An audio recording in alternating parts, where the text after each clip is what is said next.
We will have a webinar attended by more than 50 HR managers and business owners coming from all over the Philippines. And the topic is, what are the labor laws that are missing from the labor code? And these are very interesting topics.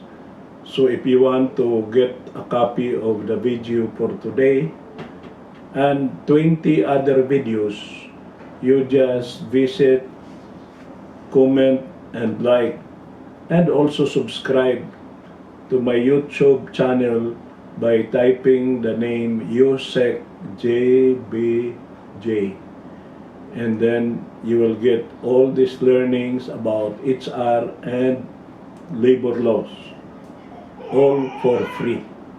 Thank you.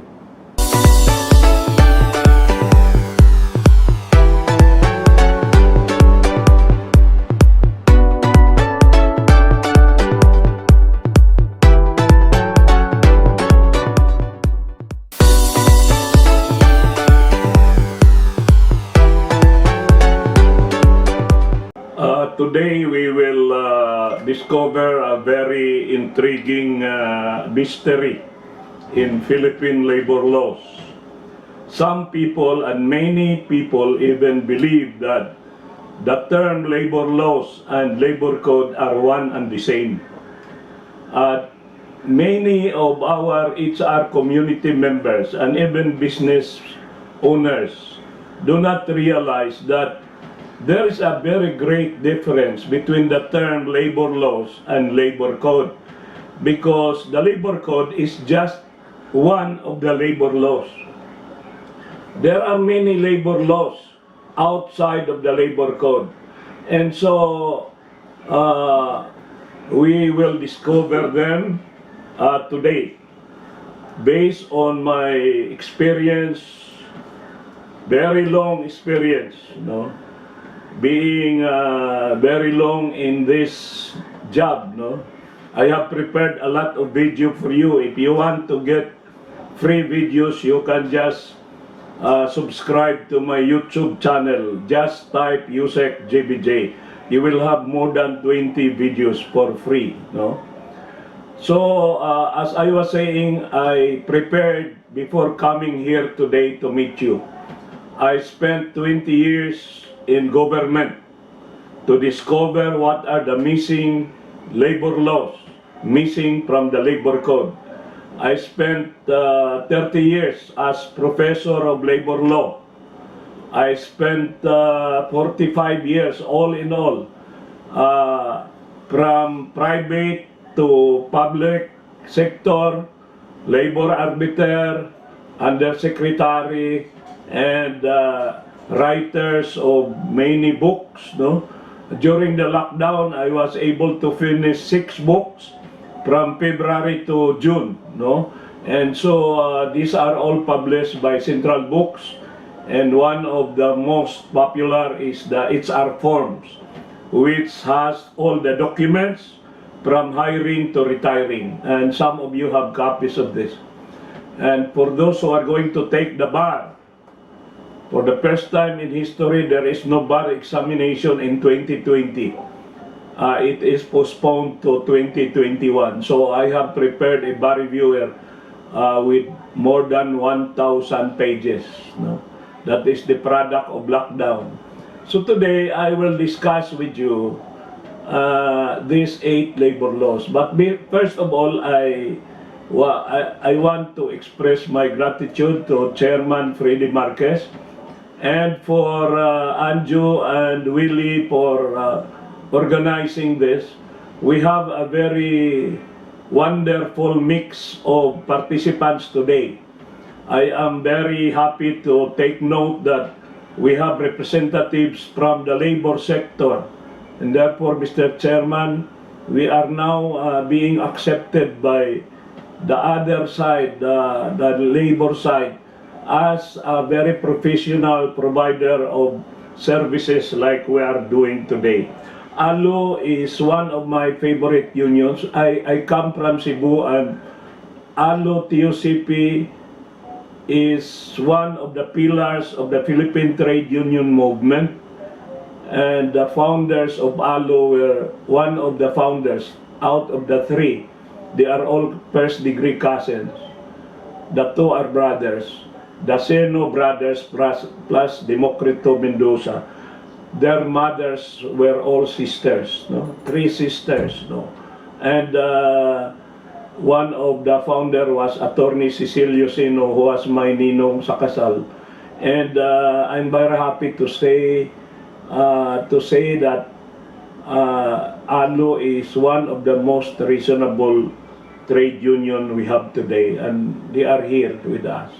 We have business owners, we have HR community, we have a lawyer from the Sanggalang and Gairlan Law Office, and of course we welcome our board of directors and our consultants, led by President Willie Espirito and immediate past President Ed Torres, and all the members of the board, and also, as I say, many levels of the HR profession. So, the first thing I want to emphasize is this. The term labor laws is much wider than the term labor code. There are labor laws today that came into being before the labor code was promulgated in 1974. So, you would ask, what law governed HR and employer-employee relationship from the time we were granted independence in 1945 up to 1974 when the labor code was promulgated? I will tell you the history. And you know very well that the labor code is 46 years old. It is composed of 7. Practically, I have memorized and mastered all of this because since 1974, when I passed the bar, I have only been focusing on labor law. Although my favorite before was political law and criminal law, but I fell in love with labor law, and so this is my area of specialization. And so there were labor laws outside the labor code. For instance, the Social Security law is not in the labor code, but it is a labor law. The term labor law is very wide, that it embraces even the 13-month pay law is a labor law, but it's not in the labor code. The maternity leave law is not in the labor code, but it is a labor law. The violence against women law, insofar as it grants extra leave to victims of violence, is considered a labor law, but it is not in the labor code. So let us be very clear on that, there are many labor laws that are not in the labor code, not only 8, but I have chosen 8 that I will discuss later. The term labor laws includes 7 groups. Commonwealth Act, that is from 1935, during the time of President Quezon, up to 1945, when we were granted independence. There were already labor laws. In fact, the Commonwealth Act 103 was the act that created the Court of Industrial Relations. That was the forerunner of the NLRC. Dispute before, labor dispute were called industrial dispute. Do you know why? Because only employees in the industrial sector were allowed to join unions. They were given all the rights. Those in the commercial, agricultural, and services were not yet recognized. it was only the industrial. That's why it's called the Industrial Peace Act, the Court of Industrial Relations. And until now, the lawyers are called IR lawyer, Industrial Relations Lawyer. Yun ang origin dyan. Tanong mo kay Willie Espiritu, because Willie Espiritu and I belong to the same generation. We are the older version of the baby boomers, no? Born in the 1950s, no?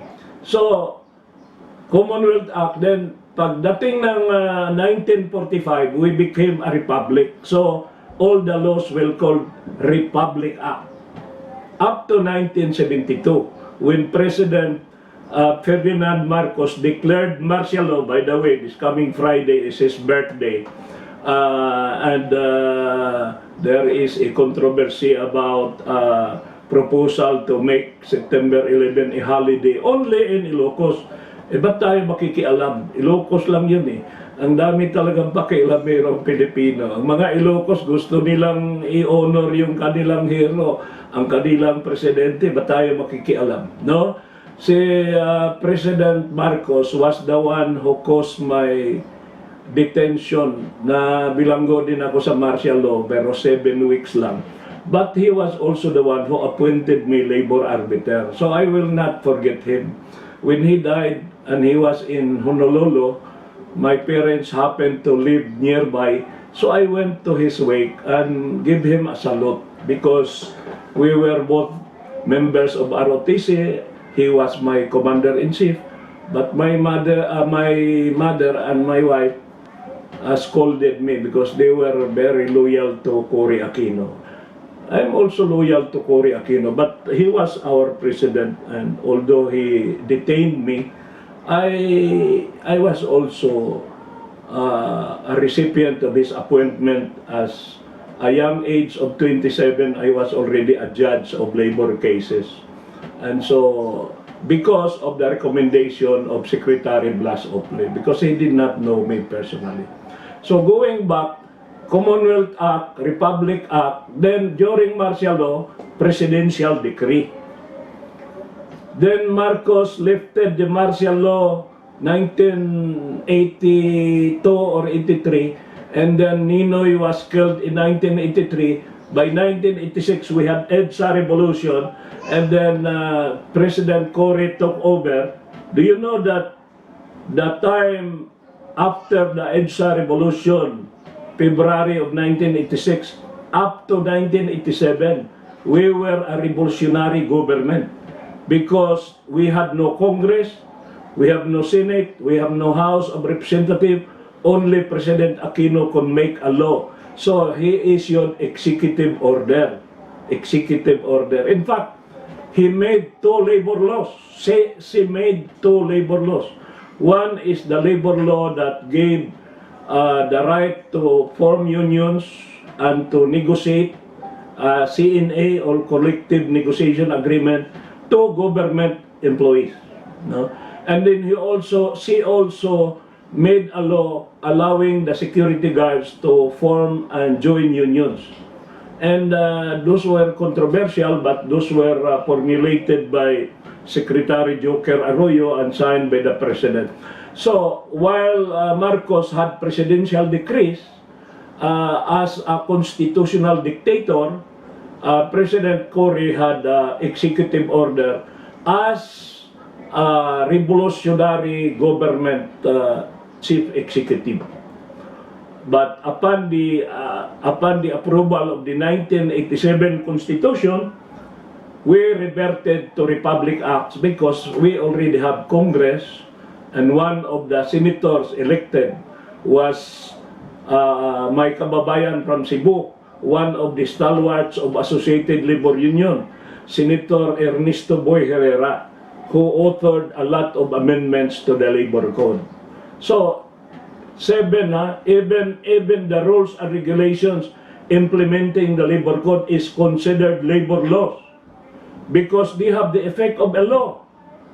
And this is what the lawyers call delegated authority to the executive department by the legislature to come out with rules and regulations implementing the law, and they have the expertise to do that, and those rules will have the effect of a law. For instance, nandito si Miss Abby De Loraya from the sector of service providers.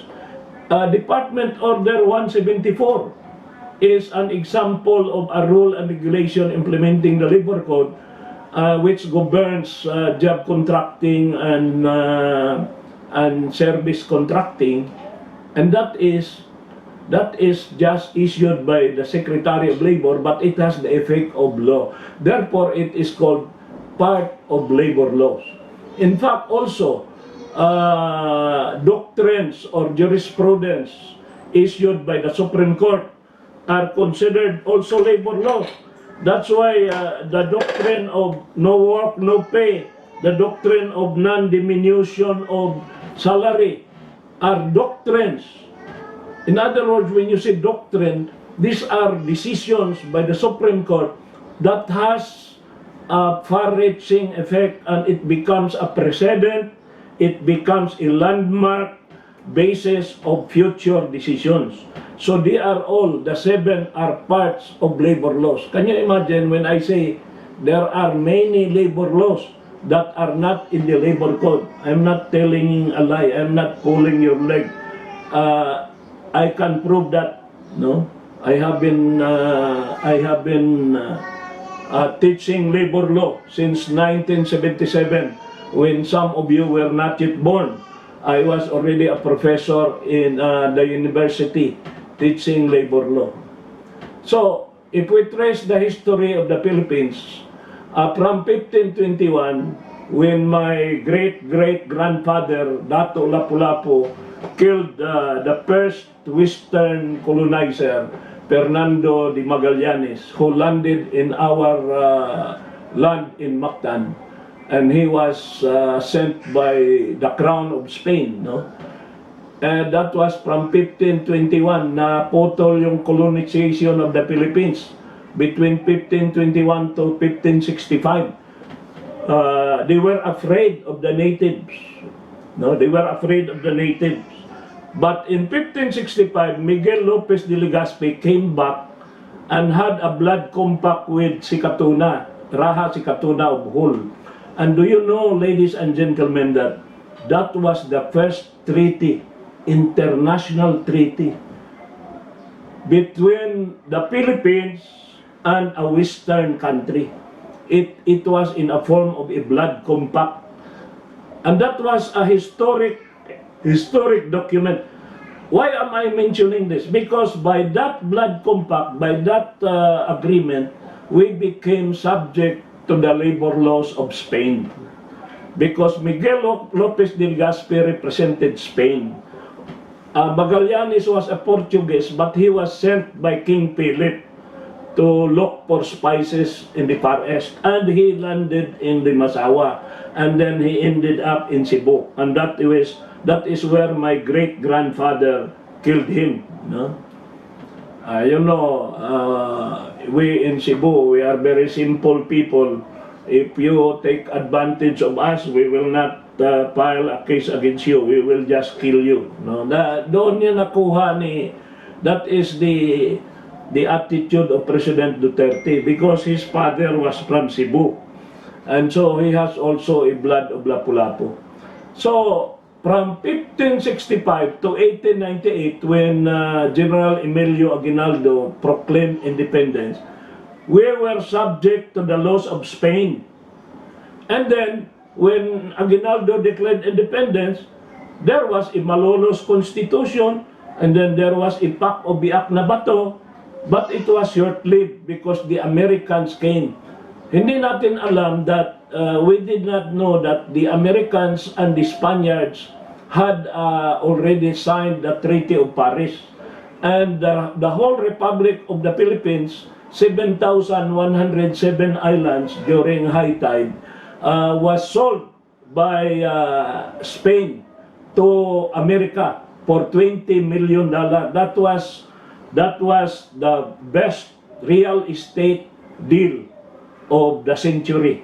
And that not only the Philippines, Guam and Puerto Rico, package deal. Guam, Puerto Rico, Philippines, only for $20 million signed in the Treaty of Paris. So we became under Americans from 1901 to 1935. In 1935, we were granted a Commonwealth, meaning we were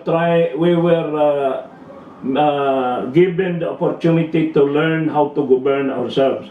So our best was Manuel Quezon of Baler and Sergio Osmeña, my kababayan from Cebu. They signed the Commonwealth Agreement, and in 1945 we were granted independence. And the Americans, that's why President Duterte gave Pemberton absolute pardon, because the Americans, unlike the Spaniards who colonized, exploited us for 377 years, the Americans taught us freedom, independence, human rights, educated us, sent shiploads of teachers, the Thomasites, to educate the Philippines. And so, although the Americans sometimes, they are taking advantage of us, but the truth is they are better than the Spaniards. They are also colonizer, but they are better than the Spaniards. So that's why our laws were patterned after the laws of the United States. Even the labor laws, labor relations law, if you study masters in industrial relations, you will realize that most of our provisions in Book 5 of the Labor Code are copied from the labor laws of the United States. So from 1935 to 1941, it was interrupted because of the Japanese occupation, where Jose P. Laurel of Batangas became president. And we adopted the Japanese way, but because of the victory of the Allied forces, we were allied with the U.S., so we were given our independence on July 4, 1946. And therefore, we became independent, and then in 1972, President Ferdinand Marcos declared martial law. That is where the Labor Code was promulgated under martial law. It is not a Republic Act. It was not created by Congress. There was no deliberation. There was no consultation. No, although they say that there was a tripartite consultation, but he was a dictator. He will have his say.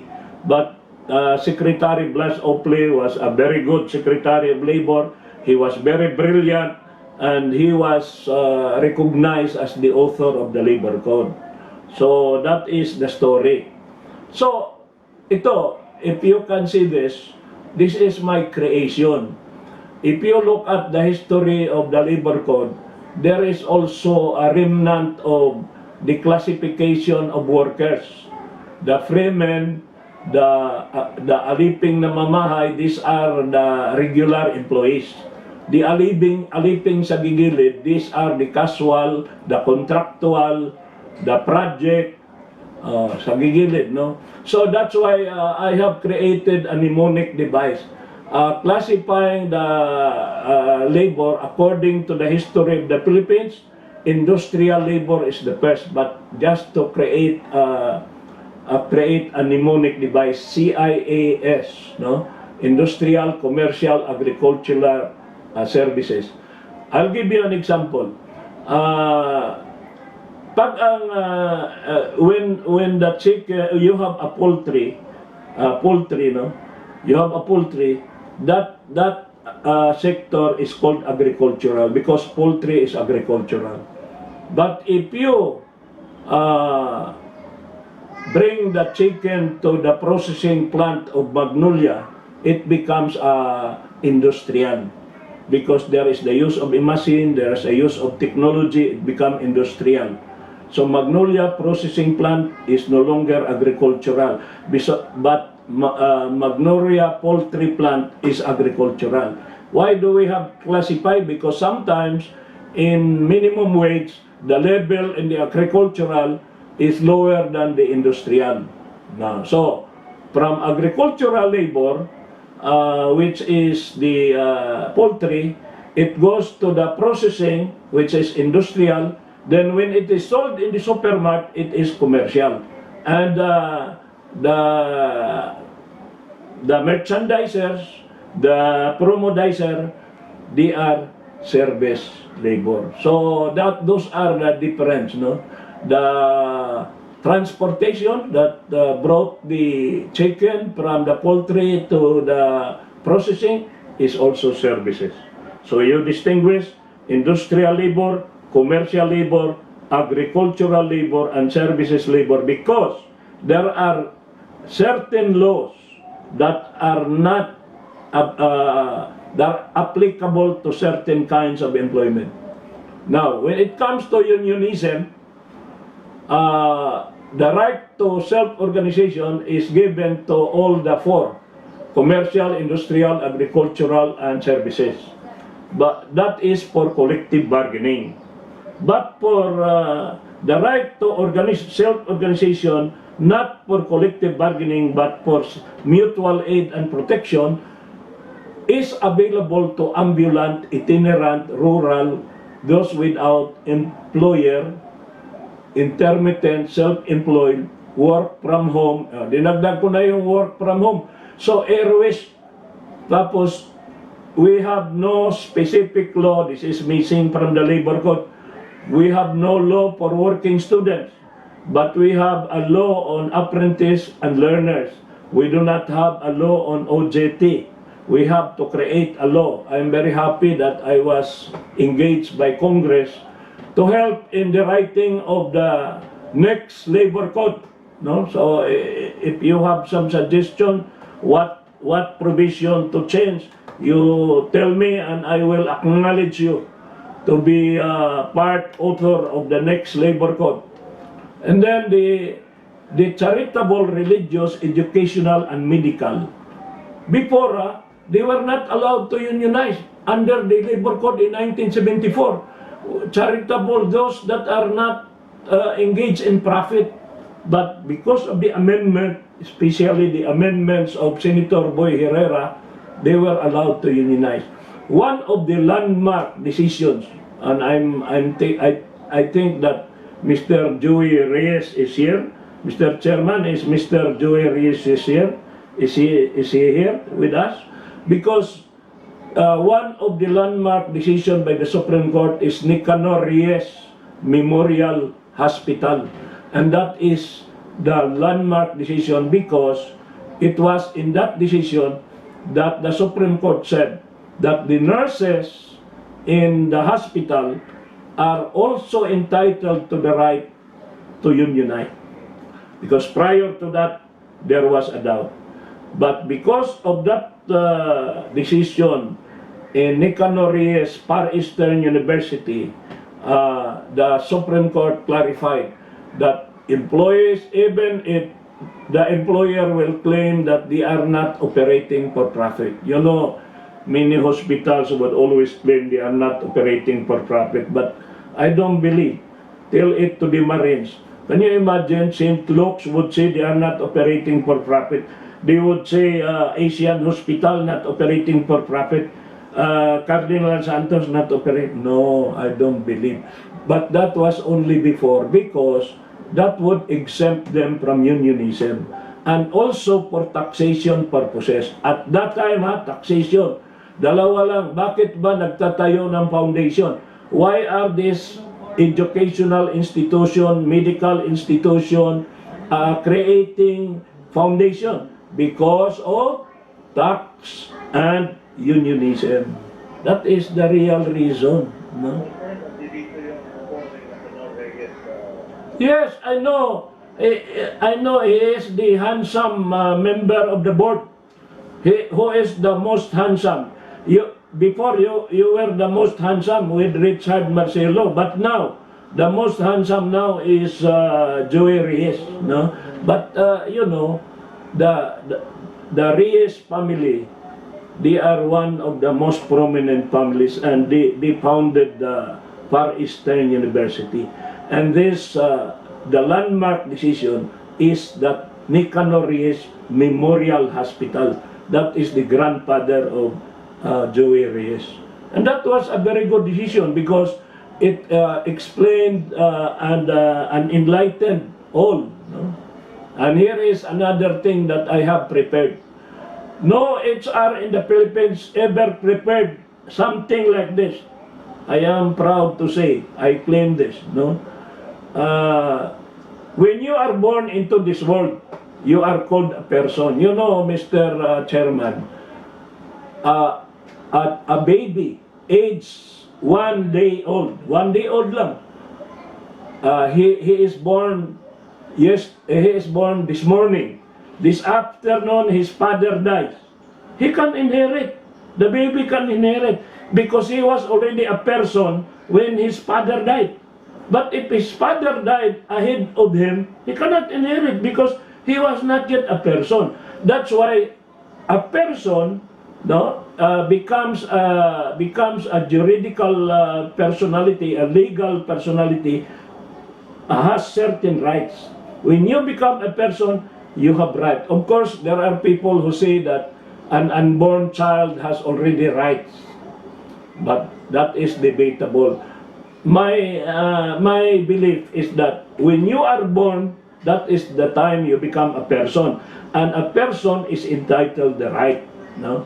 Now, when you reach the age of 15, you become a worker because you are part of a labor force. Remember, it's not 18, it's not 21. You read your labor code, Article 137, or I may be wrong in the number, but the age of work in the Philippines is 15 years old. That's why when you are 15 and you are not working, you are considered a part of the labor force.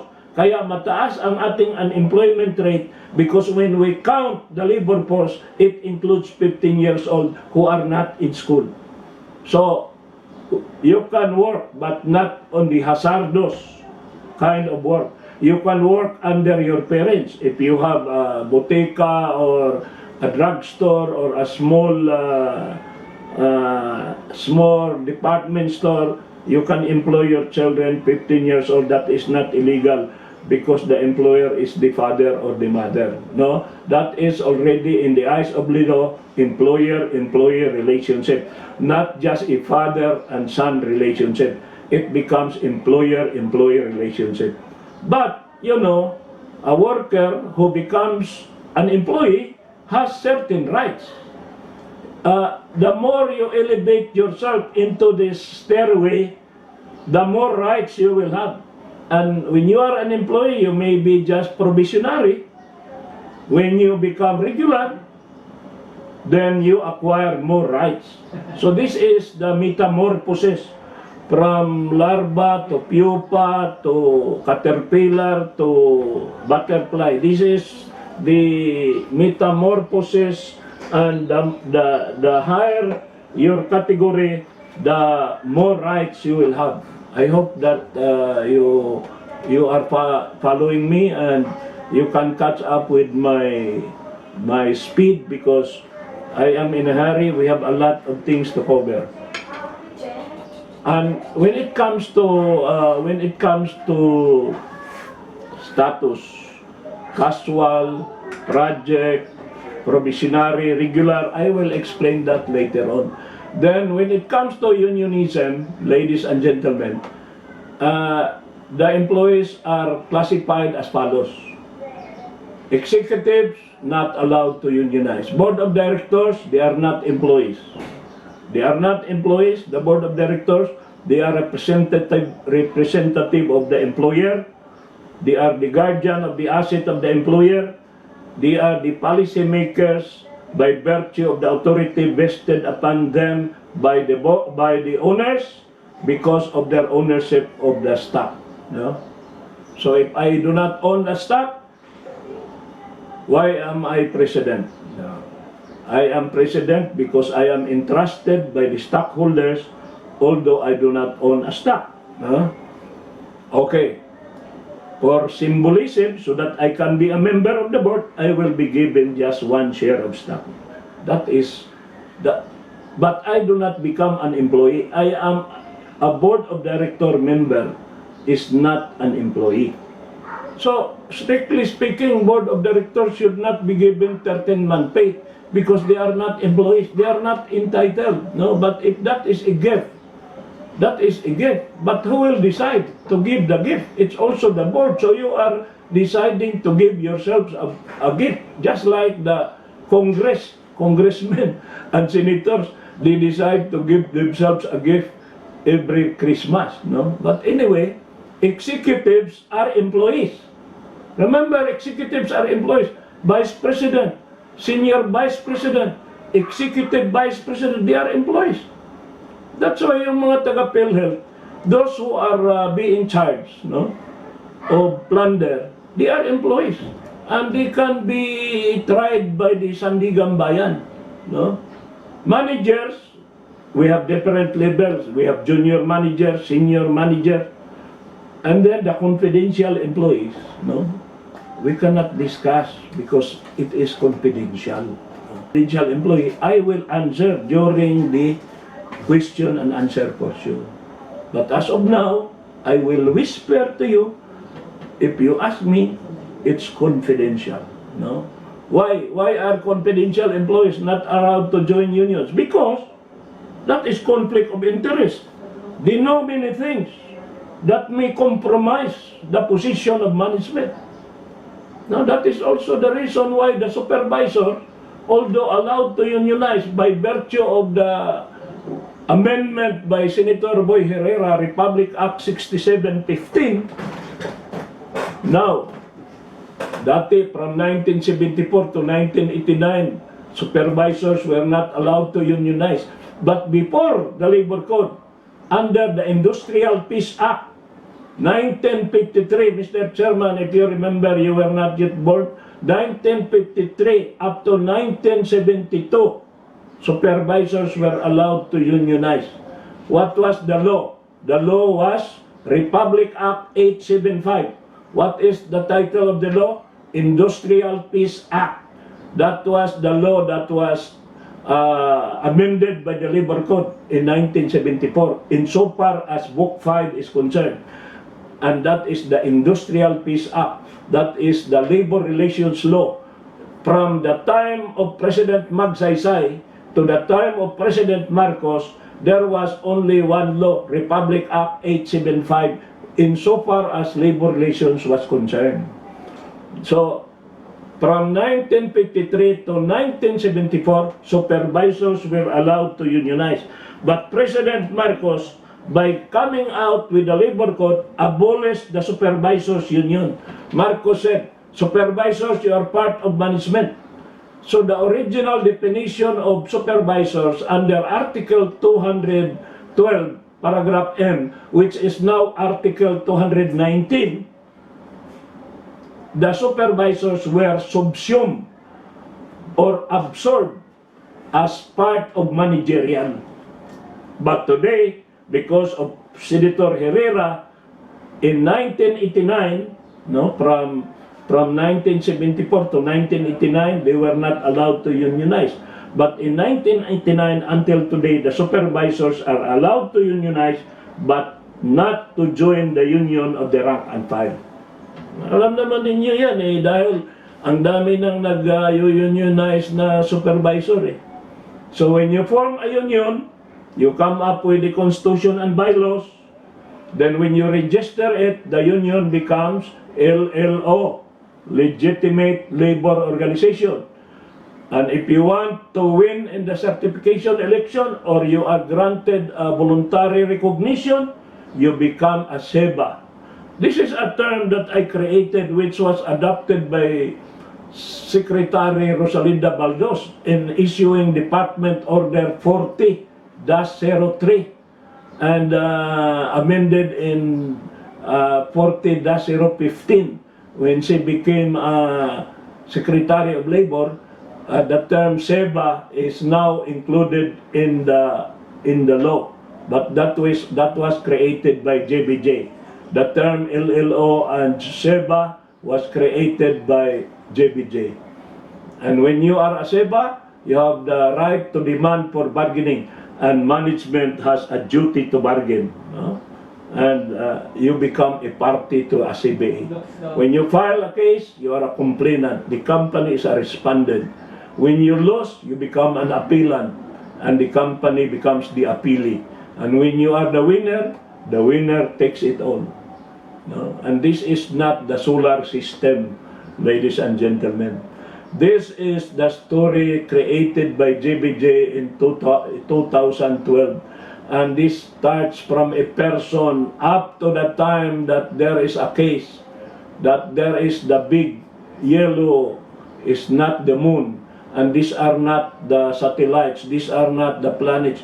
This is the metamorphosis of labor relations in the Philippines created by JBJ. See? Now I want to clarify kasi there are many people, Mr. Chairman, I am quite disappointed. Some HR people do not know the proper term. You know why? They would say, are you already regular? That question is wrong.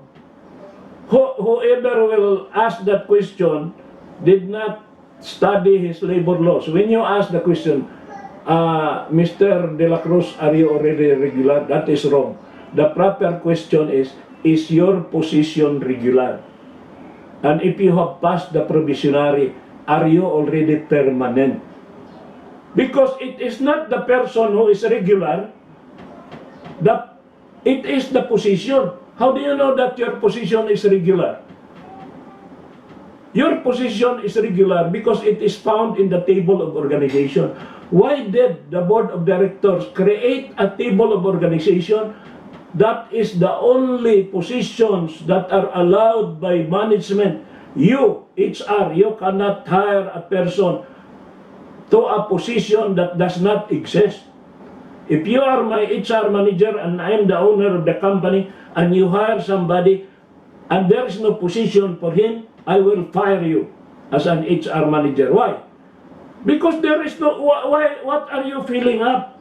You have to get a permission from the board through the general manager to create a new position, because all the positions to be regular should be approved by the board, signed by the board secretary in a resolution creating the position, and you have to give a number for every position. Every position must have a number. Sa gobyerno, ito yung tinatawag na plantilla position. So if your position does not exist in the table of organization, that is just a casual or a seasonal or a special project or a fixed term. And if it is outsourced, that does not exist in the table of organization. Now, if you are the lawyer of San Miguel Corporation or you are the HR of St. Luke's, like Senior VP Marquez, they do not put the outsourced position in the table of organization, because if you do that, that is an admission of regular employment. And that is the best evidence. If I were the counsel for the employee, I will present as Exhibit A the table of organization where the position of the so-called contractual employee is included in the table of organization. See? So, position is regular. Status, permanent, temporary, probationary. So, question. Can a person occupy a regular position and yet he is temporary? What is your answer? My answer is yes. If the secretary of Mr. Marquez became pregnant without the participation of Mr. Marquez, the secretary became pregnant. So that secretary is a permanent secretary occupying a regular position. Now, since she was pregnant, she is pregnant, you have to get a replacement or a substitute. The substitute is occupying a permanent, a regular position, but not on a permanent basis, but only in the temporary. You know, we have to create a manual for talent acquisition. We have to create a manual so that we will have the same terms. We do not even have a proper term. What is HR assistant? What is HR supervisor? What is the level of HR coordinator? We have no job grade. Job grade is company by company. We have to create a universal job grade, but you have to matrix it depending upon the big company, the medium scale, the small scale, the micro, and there are different levels across the matrix. That is my dream before I die, that we will come out with that. But you know, the best person to do that is Mr. Marquez, because he's the expert in total rewards. So total rewards is connected to job grade and also to this position, status, tenure, rank. So you have to do that. When you say position, status, tenure, rank, position is the name of the position. Oh, it's the name of the job or the function. It is found in the TO, Table of Organization, and we have example here. Position may be regular, casual, project, or seasonal. Status, no? Status is the official standing of the incumbent. Are you permanent, temporary OIC, or probationary because you are just undergoing a probation, no? And then status, that is the status, no? Tenure. Are you definite or indefinite? You know, when you are hired by the company on a fixed term basis, for instance, the board of the trustees of a university appoints a dean of the College of Law for 3 years. That is a definite tenure. Therefore, his tenure is definite. The position is regular, his status is temporary, and his tenure is definite. Because he knows that there is an end. So, upon the ending of the 3 year and your appointment is not renewed, you cannot file a case of illegal dismissal. For instance, you are a faculty member, you are made a dean for 3 years. After 3 years evaluated, you did not pass. You are reverted to your position as ordinary faculty. Is that constructive dismissal? Is that demotion? No. You know very well from the very beginning that your tenure is limited and that is a fixed term. That has been decided by the Supreme Court in the case of La Salette of Santiago Isabela versus NLRC, and in the case of Brent International School versus Ronaldo Zamora. See, I memorized the cases. I know because I am a bar reviewer and I'm a professor of law. Whatever I say, you better believe. No, because I'm not kidding you. I know where I am speaking. You can find it in the law books. No, tenure. That is it. Rank. We do not have to discuss the rank because you know I already told you. No, so rank and file, supervisor, manager. Then you will say, sir, where is the foreman? Where is the lead man? The word foreman and lead man does not exist in the labor code. So what is he? It is a creation of HR, but HR created those terms, but it does not exist in law. So a foreman is somewhere between supervisory and rank and file. If he has the prerogative to recommend hiring, firing, transferring, promoting, then he is a supervisor in the eyes of law. But if he does not have any, but he is just a senior rank and file employee because of his length of service, he is called a lead man or a foreman or a team leader. Those terms do not exist in a labor court. If he does not have any of the prerogatives I mentioned, you know what? He is just a rank and file employee. So he can join the union of the rank and file, even if you call him lead man. Because it is not what management calls him that will determine. It is the function that he actually performs. Ito mo, very clear yung paliwanag ko sa inyo eh. Oh, yung Pacquiao, ay ang mga Pacquiao, boundary, commission. There are HR who ask me, Sir, are they entitled to 13-month pay? Are they entitled to the benefits SSS? Yes! Why? They are employees. Employees ba yan, sir? Per trip lang sila, piece rate.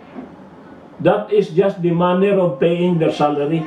But you have the control. If they violate the policy, you issue a memo. So, the element of control is there. Therefore, there is employer-employee relationship. When I was a young arbiter, 1977, the taxi drivers in Cebu filed a case against the employer, the operator. And the operator filed a motion to dismiss on the ground that the drivers are not employees, they are partners. What is a partnership? Those who read the civil code, it's not in the labor code, it's partnership is a contract whereby two or more persons agree to contribute money, property, or industry with the intention of dividing the profits between or among themselves. So he says that the driver is my partner, he is the industrial partner, I am the capitalist partner. I put in my money, he put in his work, and then we divide the income. So we are partners. Yes, you are saying he is partner, but if he is absent, are you going to investigate him for disciplinary action? If he involves himself in an accident, are you going to issue a memo for reckless damage to your property? Yes, I do that. Then, he is not your partner because you do not discipline your partner. When you discipline, he is your employee because discipline is the best evidence of control. Ito mo, napakalinaw yan. Kaya nga, you subscribe to my YouTube channel because if you do that, you will hear a lot of like this, you know. When you are sleeping, we are about to sleep, you want to listen to the voice of a Bisaya whose English is very heavy Cebuano diction, but there is content. That is, never mind the diction, there is content. Okay? So if you divide the labor law into six kinds, the labor standards, that is from Book 1 to Book 4, labor standard. Book 1 is recruitment, Book 2 is training, Book 3 is wages and benefits, Book 4 is occupational safety and health. That is labor standards. When you hear labor standards, pag may nag-inspection sa inyo ng labor standards, yun lang Book 1 to 4. Do not go to Book 6. Kaya this inspector, they exceed their limits eh. The reason why you are inspecting is you want to know whether I comply with minimum wage, I pay overtime, and then Book 4, if there is a safety issue, that is the only area. Why are you intruding into Book 6? I always challenge the inspector. Book 6 belongs to the labor arbiter. You are not a labor arbiter, you are just an inspector. Why are you ordering the principal employer to become the employee of the contractual? That is beyond your authority. No? I always challenge in my, of course, I am very diplomatic in the language, but I'm telling them, do not intrude into territory of other offices because you should limit to labor standards. Inspectors are for labor standards, not for security of tenure. Security of tenure is not your area. No? Then labor relations. When you talk of labor relations, you talk of unions, collective bargaining, strikes, unfair labor practice. Yun ang labor relations. When you are a labor relations specialist, you must know how to investigate, you must know how to document, you must know how to prepare position paper, you must master Book 5 of the Labor Code. That is your duty. No? We call that OJ now, Organizational Justice, but it used to be called ER, LR, and IR. If some of you are still confused about the three terms, you ask me during the question and answer, and I will answer you, because I have done that many times, but you might not have attended before. But if you want to clarify, I will clarify. No? Social legislation. Social legislation mostly are not in the labor code, but they are part of labor laws. Yun na nga eh. There are many labor laws that are not in the labor code eh. Like pag-ibig. Do you know that pag-ibig is an acronym? I challenge you, what is the meaning of pag-ibig? The meaning of pag-ibig is this: pagtutulungan, ikaw, bangko, industriya at gobyerno. That is the meaning of pag-ibig. Pag-ibig means pagtutulungan, ikaw, bangko at gobyerno. Yan ang magaling na agency, hindi pareho sa PhilHealth. Oh, at least sa pag-ibig, when you retire, they will return the money to you. But PhilHealth, they will steal the money from you. That's why they should be executed for larceny and plunder against the money of the poor workers, as well as the employers. These people from PhilHealth is beyond pardon. If Pemberton is pardoned by the President, these people from PhilHealth cannot be pardoned, because their crime is a crime against humanity at a time of pandemic. Galit ako eh. No? Then, labor procedure. When you think of labor procedure, you know, the lawyers, I hope Attorney Gaerlan is here now, but in the College of Law, we have civil procedure, we have criminal procedure, but we do not have labor procedure. I am proposing that we create another subject: labor standard, labor relations, labor procedure, because all the jurisdiction in LRC, voluntary arbitrator, med-arbiter, Bureau of Labor Relations, Office of the Secretary, it's confusing. So we have to clarify everything, no? We have to clarify through a new subject which is called labor procedure. Even the word SENA, there are many people who ask me, what is SENA? SENA is a creation of Secretary Baldos. It does not exist in the labor code. I challenge you, anybody, can you find the word SENA in the labor code? No. That is nothing but conciliation and mediation. SENA, single entry approach, does not exist in the labor code. But what exists is mediation and conciliation. Before you arbitrate, you have to mediate and you have to conciliate. You have to explore possibilities of settling the case before you decide. Do not decide, kasi the government is the mother-in-law, the employer is the husband, the employee is the wife, the two have conflict. Before the mother-in-law will interfere, let the two have the maximum opportunity to decide the dispute between themselves through voluntary modes of dispute settlement. If there is an LMC, settle in the LMC. If there is a grievance machinery, settle there. And the problem with HR, they immediately go to the dole, and also the union and the employee do not go to the dole. They are already overwhelmed with so many problems. Let us settle that. That is the mission of the movement for organizational justice. We have to unload the government from the burden of solving the people. If you are HR, you take responsibility for solving. That's your responsibility. If there are cases brought to the dole, that is a point against HR. You are not effective. Why? Why? The people do not trust you. They trust the dole, who is the mother-in-law. You have failed to establish a very strong bond with your employee. Well, that is just a general statement. Don't get angry with me, but I have 45 years of experience, 12 years in San Miguel, 5 years in Pepsi Cola as Vice President for HR and Legal, and 3 years in Petron.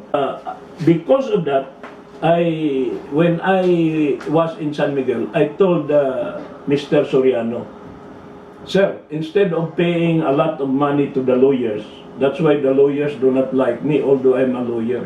You know why? Millions of bills from the lawyers. I will lower that. First year of my being head, I will lower that by 50%. Why? Instead of paying the lawyers, we go to our people and say, how much are you demanding? You are demanding 100,000. We will settle that. I will give you 70,000. Because if we file it in the NLRC, you have to spend money for your lawyer. I spend money for the lawyer of company, and even if the amount is only 100,000, the lawyer will ask for attorney's fees of 500,000. What kind of business is that? So I take it a responsibility of HR and the people who are handling the case to settle it, to talk to your people, persuade, use the extreme and extraordinary diligence, because he is your people, he is your employee. Why can you not talk to him? Why do they believe the lawyers? Do they believe the NLRC? They are strangers. We have failed in our job if our people will go to a third party. That is my principle. No? Nagagalit na naman ako eh. So ito, this is the labor code. 7 books. Simple. But I will now go to the real issue. Sabi mo, ang dami nang sinasabi ni JPG, wala pang sinabi. Ano ba talaga yung wala sa labor code? Ano yung wala sa labor code? Ito. Unang-una, what I say, the time has come after 46 years that the labor code should now be changed. Ayaw nila ng Magna Carta for human capital kasi ayaw ng mga unions yung word na capital eh. So we will call it the Magna Carta for Filipino working people. Wag na yung labor code kasi labor, you know, labor is manggagawa, obrero. That is manual, very manual ang dating. Pag labor, manual ang dating. That's why the name has evolved. You, HR, you have to be very discerning about the names, because before labor, it becomes employee. Then the employee becomes personnel. That's why personnel manager. Then the personnel becomes HR, human resources, HR manager. Yung HR manager, if your title is HR manager, you change it now because they are no longer your resources. The people are no longer resources, because resources can be used, can be abused, can be exploited. So we call them human capital because just like the financial capital, they are our investment. They are not our burden. They are not our liability. They are our asset. So we are called human capital. You are now human capital manager. That is the proper term. So we cannot call it Magna Carta for human capital because the union side will object. They do not want the word capital. So we are looking for terms that are not threatening to the other side of the equation. So we need a labor code that has a respect for the rights of workers and also the prerogatives of management. The law, the labor code, remember, it was promulgated during martial law. I know the history. Do you know that before? I don't know if Mr. Chairman and Willie can attest to that. If Mr. Torres is here, I know he knows this. Before, you cannot dismiss an employee without getting clearance from Dole. Even if he was caught stealing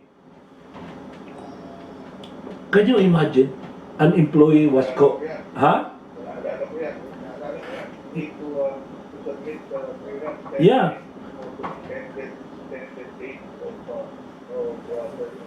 Yeah.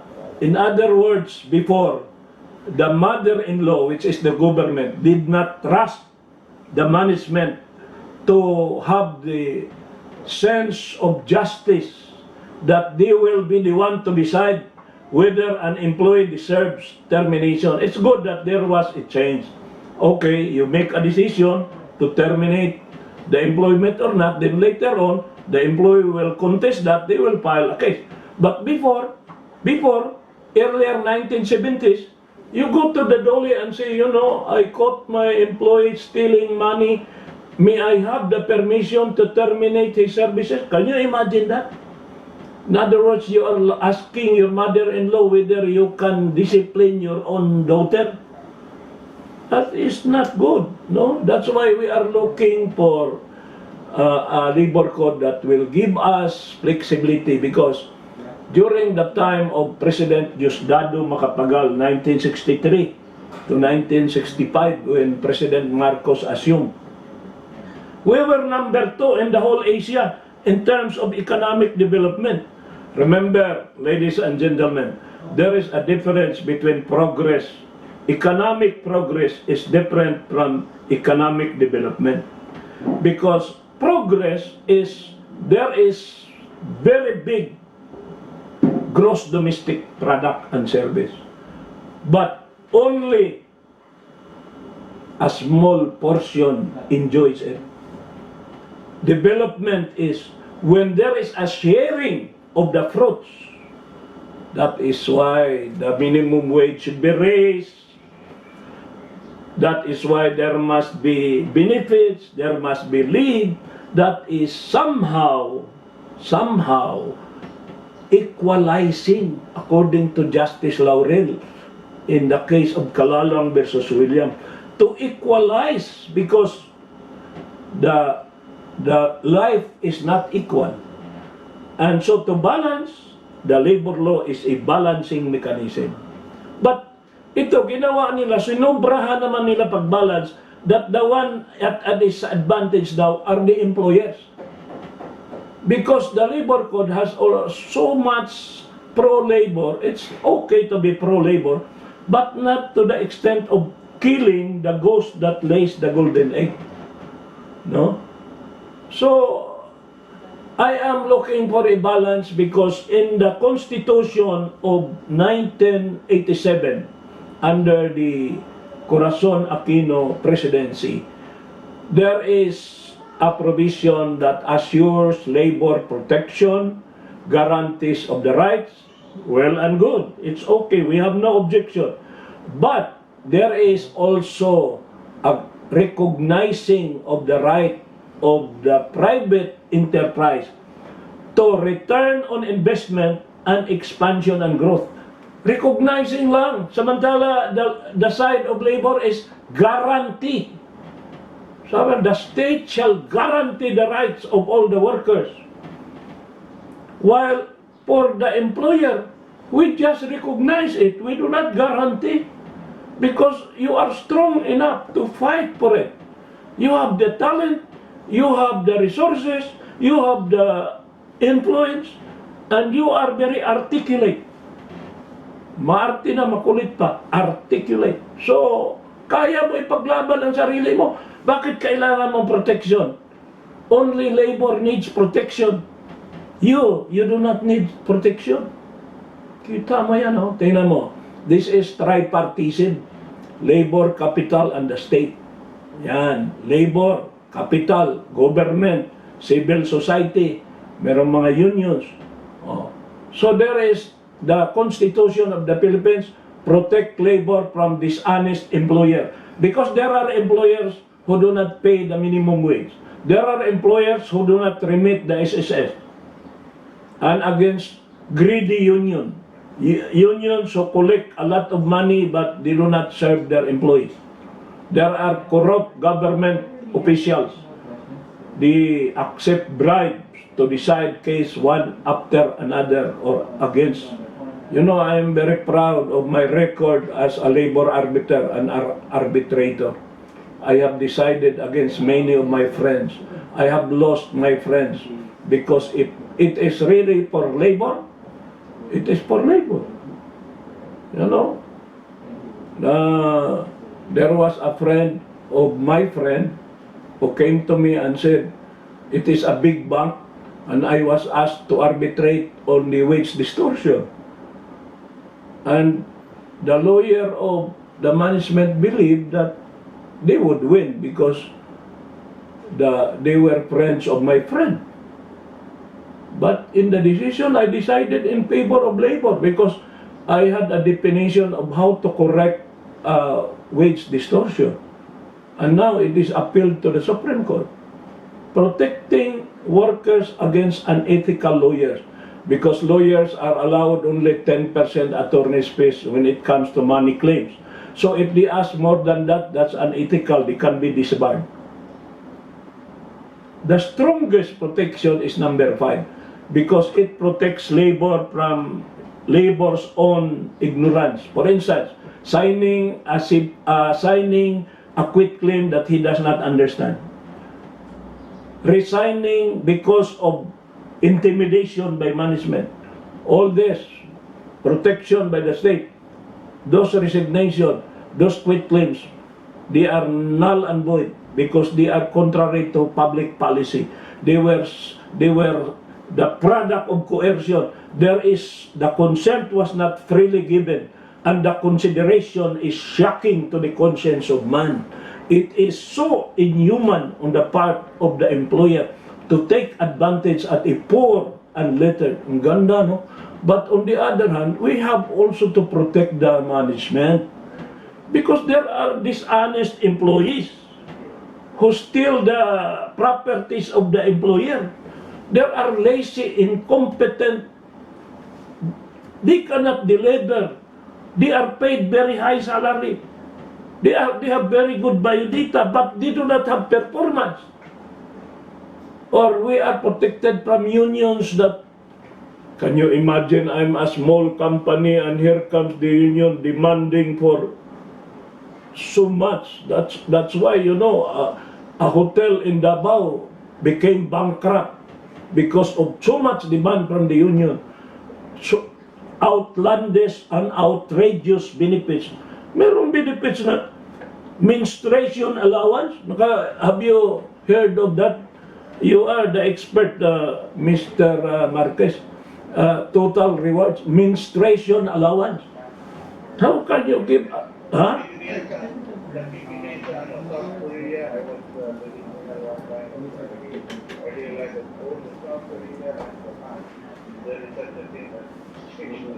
So how can you monitor?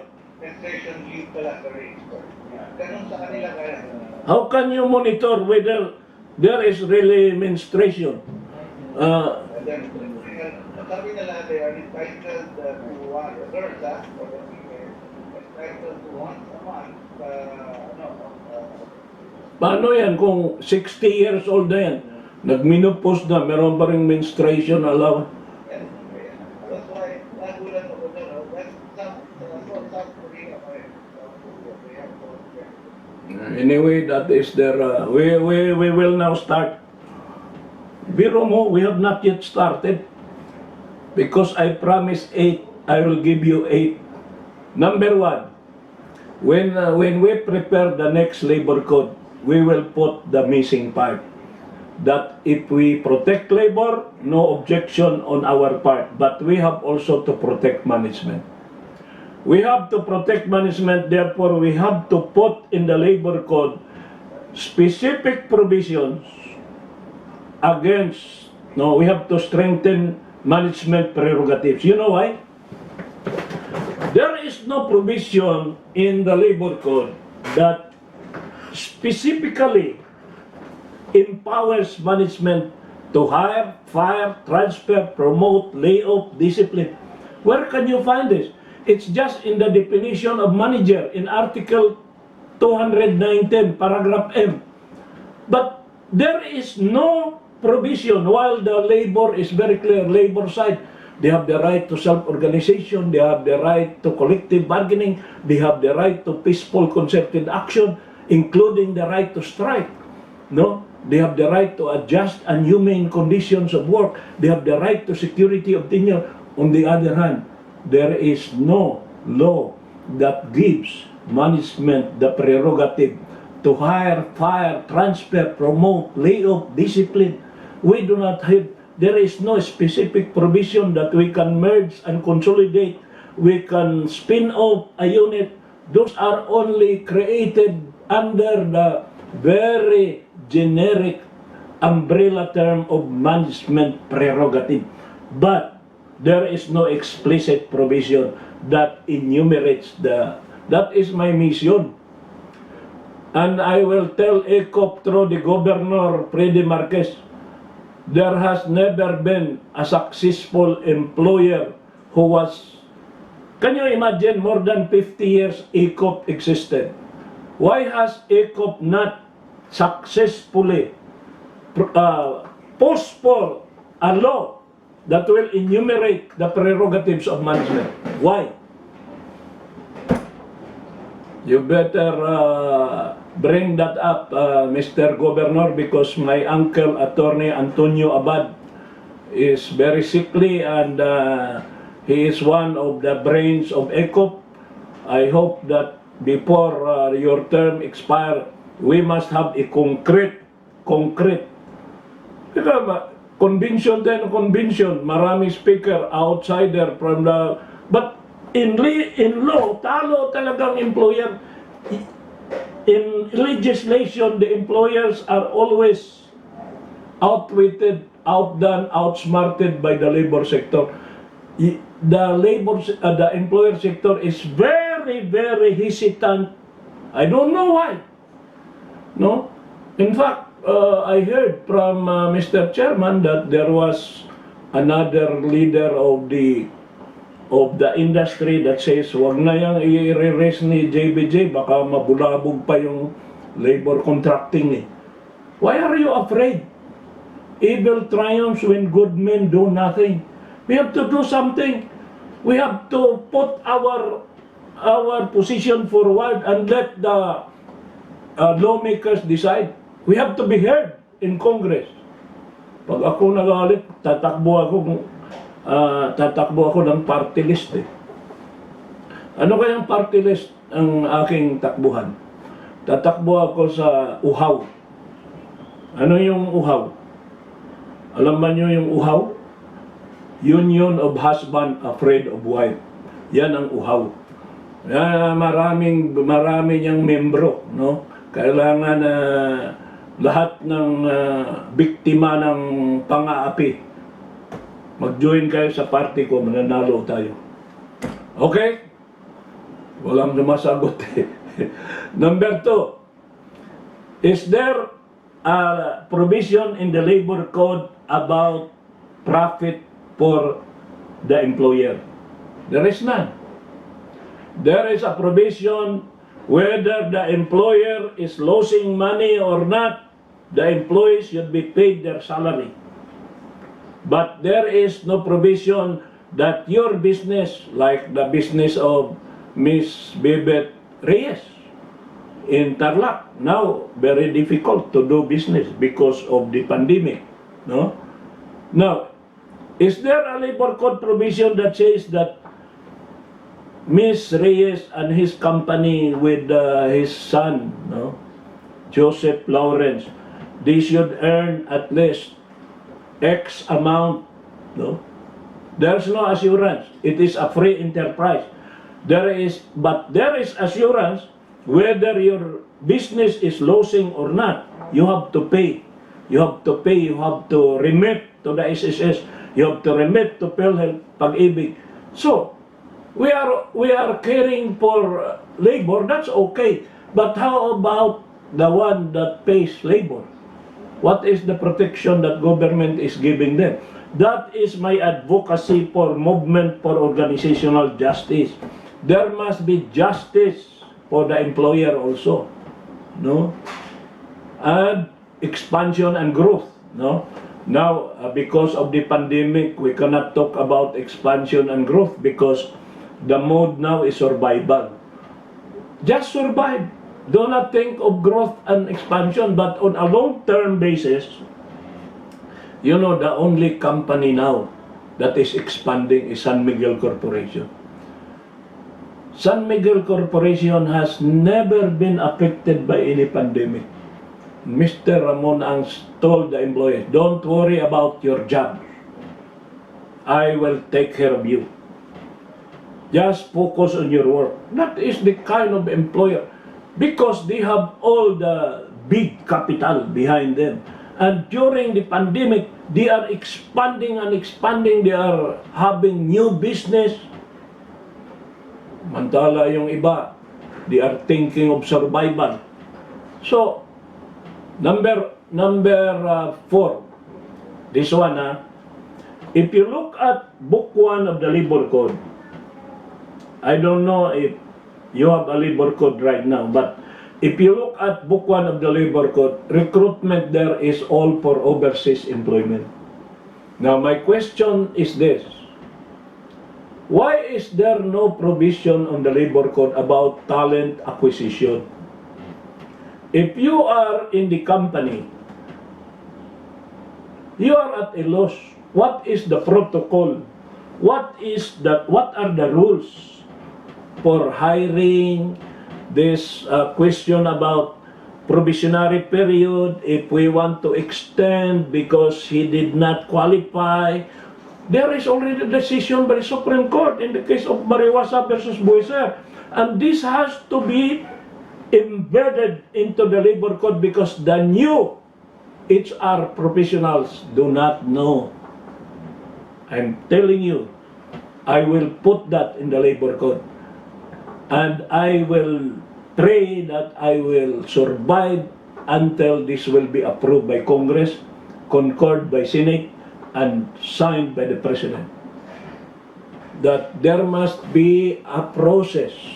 And I want job grading, I want job content, I want job evaluation, and there must be a clear graduation into a higher rank with escalating job content and a corresponding percentage in the raising of the pay commensurate, because there is a principle of equal pay for equal work. So more pay for more work. If you become multitasking because the three resigned and all the work of the three is now assigned to you, that is why when I was hired by Pepsi Cola, there were 3 vice president for HR, vice president for legal, vice president for corporate affairs. When they hired me, I handled the 3. And I know that somehow, maybe I was underpaid because there was no adjustment accordingly, but I'm a positive person and I say, this is expanding my horizon. I'm now not limited to just one area. I'm not just legal, I'm not just HR, I am corporate. I also handle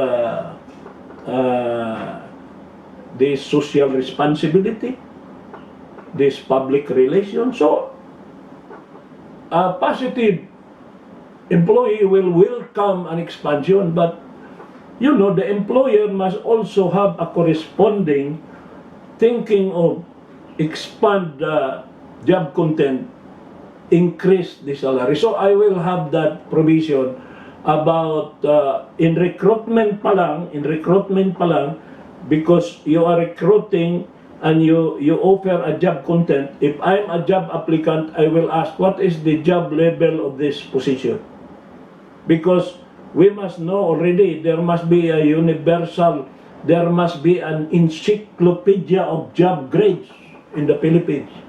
No, ang dami kong pangarap, Mr. Chairman. Ikaw makagawa niyan eh. Encyclopedia of job grades. All job across different industries. service industry, industrial sector, commercial sector, service sector. If you create that, Mr. Chairman, you will be remembered by history as the author of the encyclopedia of job contents in the Philippines. No, ngayon lang ninyo narinig yan. But I always dream of that. That there is so much to be done and so little time to do it. Number 5, problem. You know, this is a problem, Mr. Chairman, and this is now your area. In the Philippines today, all our wage system is based on hours of work. Now, what I am proposing is for the rank and file, we can continue to do that, rank and file. But we have to gradually adopt the total approach, no? For rank and file to address the cost of living, inflation, we have a minimum. X amount, let us say 600 or 700 a day. But we will incentivize productivity on top of that. So you have an assurance of 700 income for the day. But if you produce this level, you have an additional incentive. So the challenge to HR now is to formulate a very objective, a very specific, measurable, time-bound, quantifiable performance standards for every position. That is easier said than that. That is the devil is in the detail.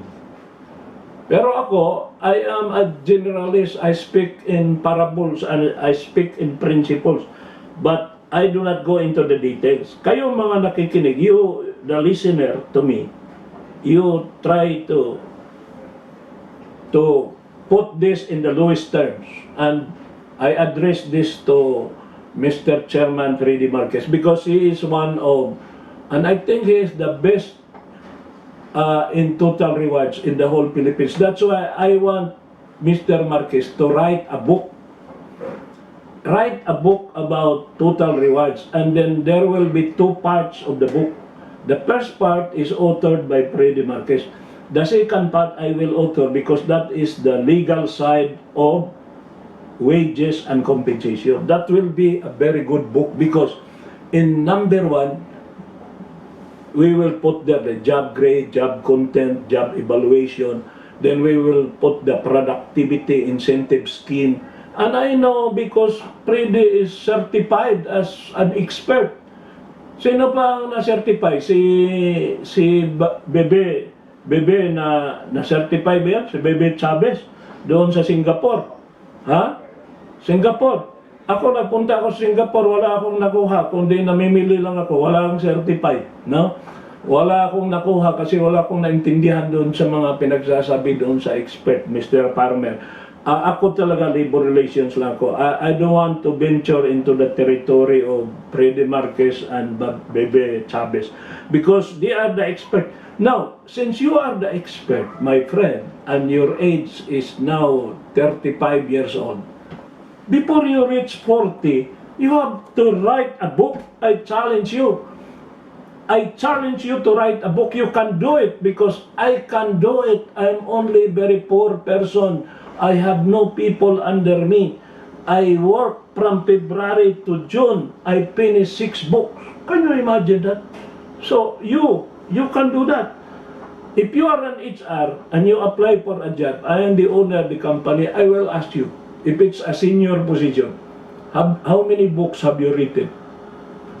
You are an expert in total rewards. Give me a book that you have written. That should be the criteria. Yan sa PMAP. If you are certified as a DPM, diplomate, you must have written a book. How can you be a DPM if you have not written a book? That is the standard. No? Yan ang challenge ko. Ha? I will not make you uncomfortable. No? Because your book is your link to the posterity. You are already no longer exist in the world, but the people will still pronounce your name. That this book is produced by an expert who was certified in Singapore. No? Number 6.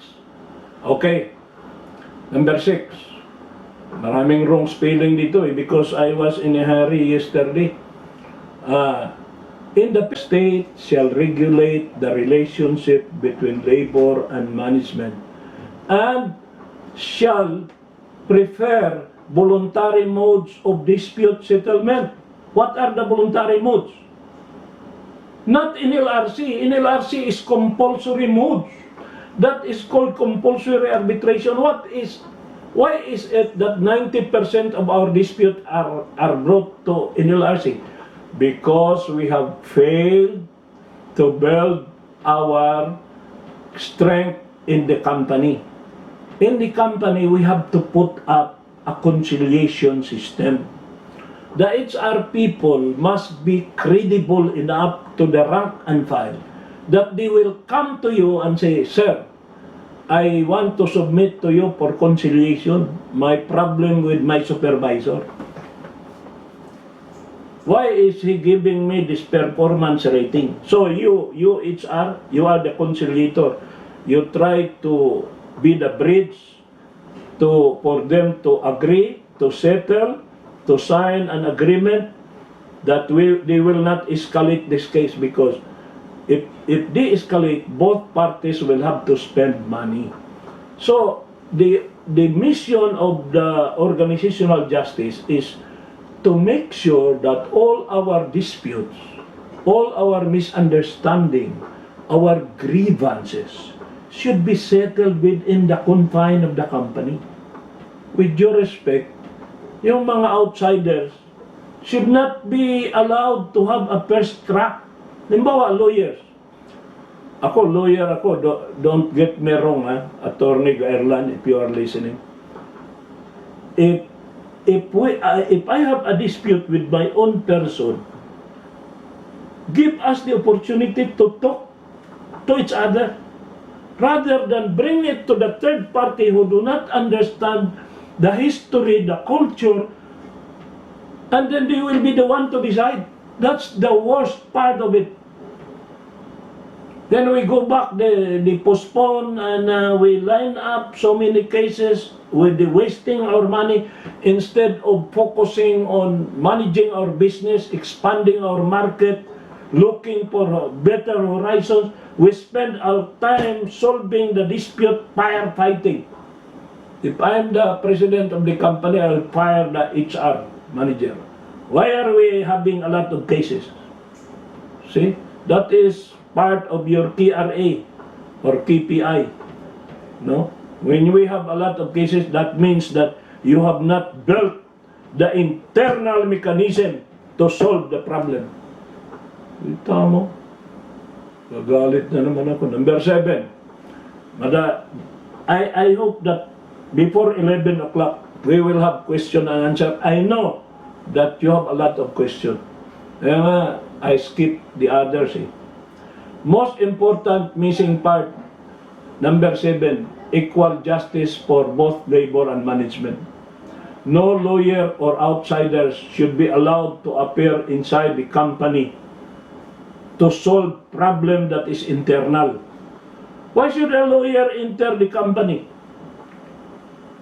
He does not know what is the history of this company. He does not know the philosophy of this company. He does not know the culture of the people, and he will claim to filibuster here. Well, when we go to court, we will see each other in court, but not in the company. Why are you coming here? That is an insult to our capability to solve our problems. My God. You know, when I was vice president of Pepsi Cola, Freddy Marquez was my boss. He was in the head office. I never bothered him. When we have problem, we have strike, I do not bother them because they think about strategy. We should fight our own battle. We have to paddle our own canoe. It is our responsibility. We have to accept responsibility. No? So, there must be changes in the labor code. Yung bang sinabing all doubt shall be resolved in favor of labor, we should eliminate that because, you know, all doubt shall be resolved in favor of labor. That's unfair. Because if the labor arbiter is lazy, he will always be in doubt. He does not read the pleadings, he does not read the position paper, so he will be in doubt. He will just look at the face of the complainant and the face of the employer, and then he makes a decision. That was what I did when I was very new labor arbiter. You know, I was scolded by Secretary of Labor. There was a restaurant in Cebu, about 30 waiters. Out of the 30 waiters, 7 filed a case. And I decided, money claims. I gave an award, very big award. You know, because of what I did, the restaurant closed.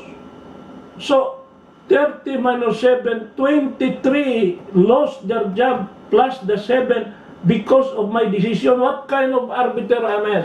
I was told by Secretary of Labor, what have you done, Josephus? I said, sir, I help the workers just like what you told me. You go to Cebu, help the workers. You are not helping the workers because of your decision, the company has closed. Are you a pro-labor or anti-labor? You are killing the goose that lays the golden egg. And then he gave me a lecture. You know, Josephus, it is not the labor code that will give you security of tenure, no? And this you should tell our employees. It is not the labor code that gives you security of tenure. Even if you buy 1,000 labor codes and fill your room with labor codes, you still do not have security of tenure. If the company is no longer viable because the company has become bankrupt, there is no more security of tenure. Even if you win your case in LRC and they will award, there is no more money to pay. The employer has become bankrupt. So the source of security of tenure is not the labor code. It is the continuing viability of the business, the employer. And that is also the concern of all workers, not just the employer. And that is the concern of government. Government, when it makes a labor law, should be mindful. Not like now, this inspector will come. You know, before the pandemic, there was no complaint from the workers. The workers were peacefully working. Here comes the inspector and say, you know, you have a problem. The worker did not have problem. The inspector created the problem and then gave the award, reported to the director, and the director accepted his word, hook, line, and sinker.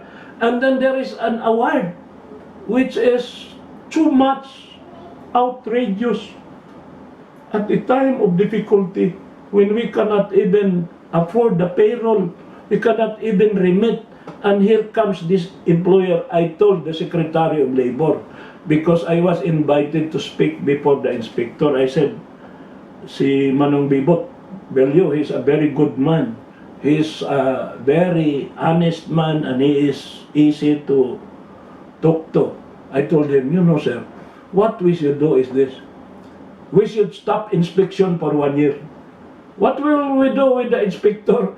Presidente Digong gave me a lot of money to create position for more inspector. This is what we will do. We will make them trainer.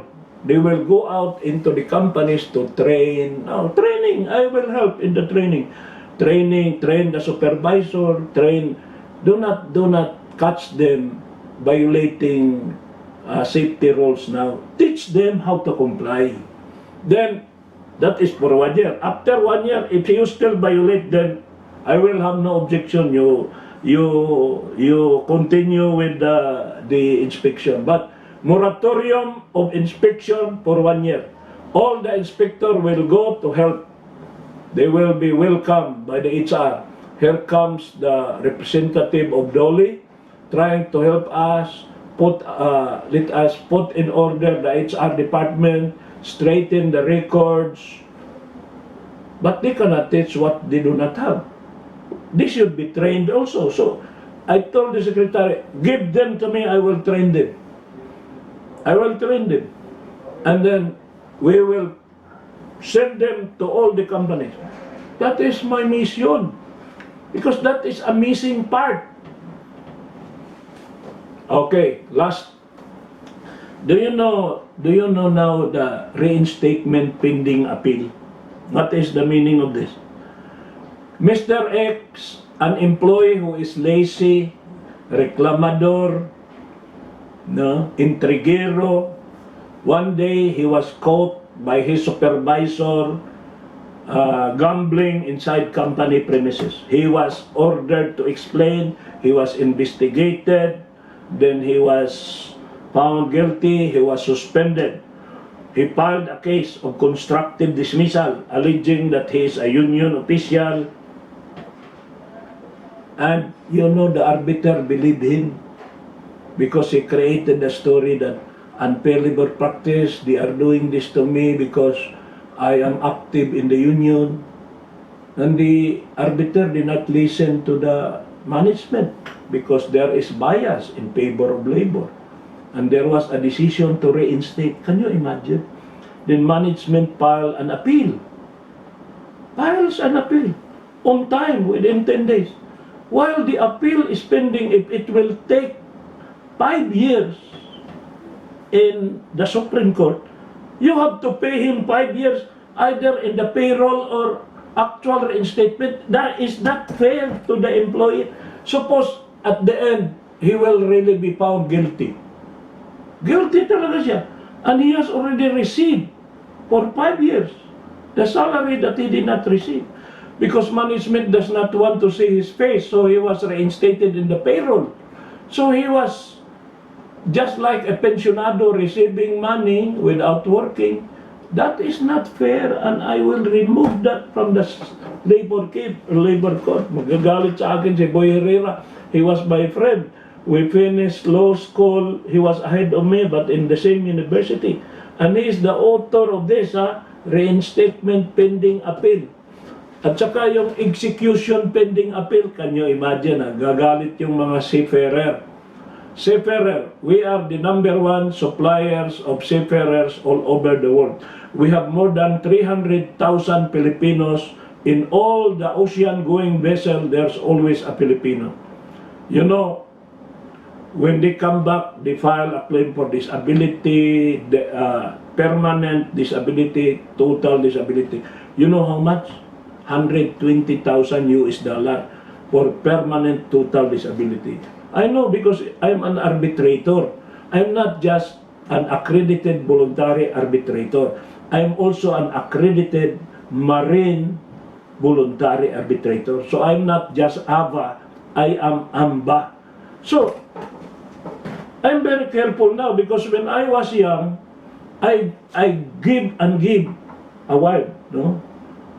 Then bigyan ko ng total disability, then next month nag-employ uli. Meron bang permanent total disability, nakatanggap ka ng $120,000, then you will have yourself employed. That is unfair to management. Now, if my decision is appealed, then they will file a motion to execute pending appeal. So the poor employer will have to pay the $120,000, then they will wait for the result. Suppose the Court of Appeals or the Supreme Court would reverse my decision. Where is the money now? The money has been spent. Can the employer recover from the employee? No more. It's very difficult. So, I would suppose that this is missing in the labor code. This provision is missing in the labor code. It should be stated that pending appeal, there should be no execution. So, ladies and gentlemen, I promise you before 11 o'clock, we will have time to ask questions. I did not sleep well last night. I was not feeling well yesterday, but the Lord has granted me compassion and pity because today is the birthday of Mama Mary. Is Mr. Eric Ilagan present, Mr. Chairman? Yes,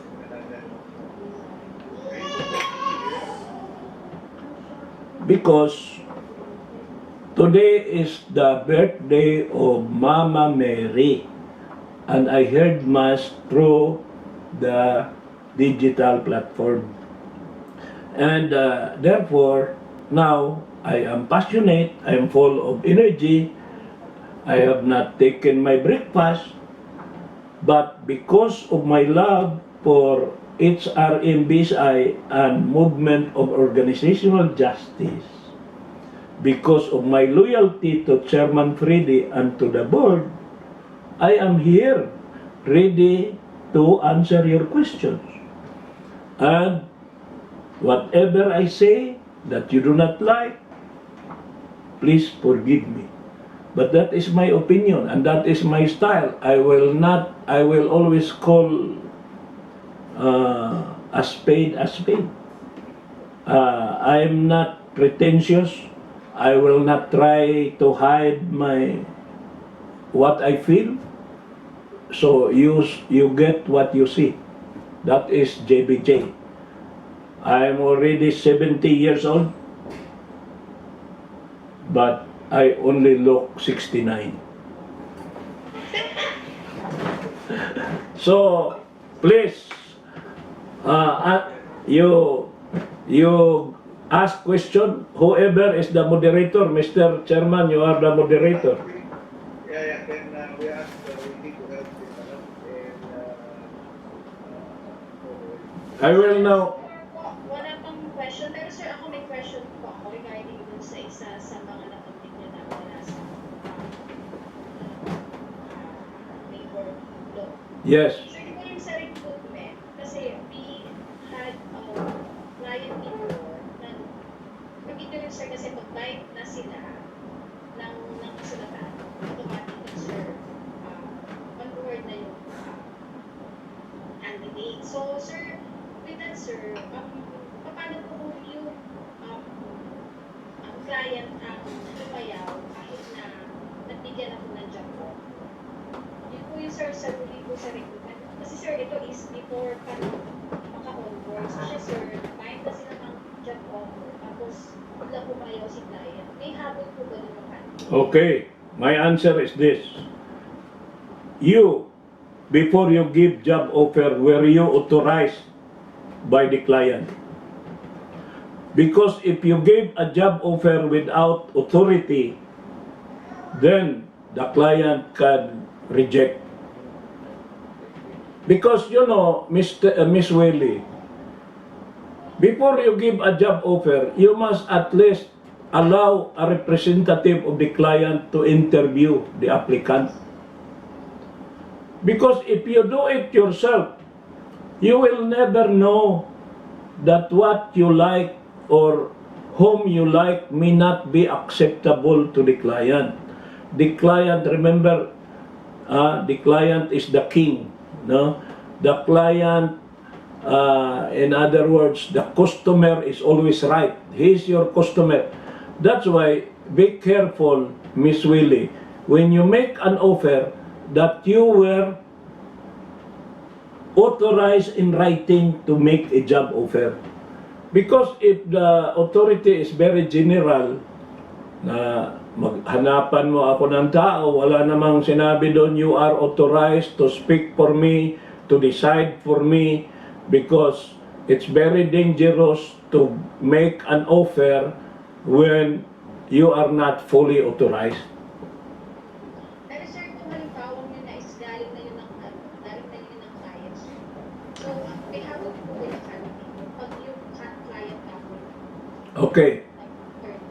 Kung nanggaling sa client, Willie, when you scheduled an interview by the client should give you a written evaluation of the person.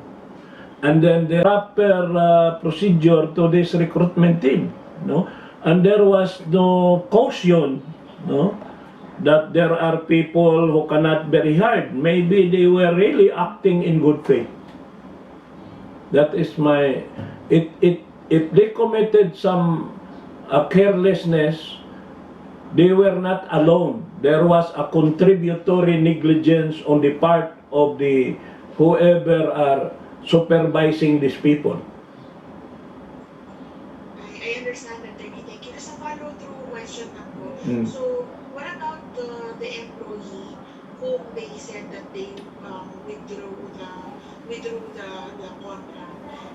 Touch move na po ba yun, attorney, sort of speak, or should we continue with the employment since we've already given a contract for the new employment, or ano po kaya maganda? Well, we just pray that he will not file a case. But if he is really bad, or there was really a reason not to rehire him, well, you should take a risk and proceed with the withdrawal. No, it's better that at the earliest opportunity we do that.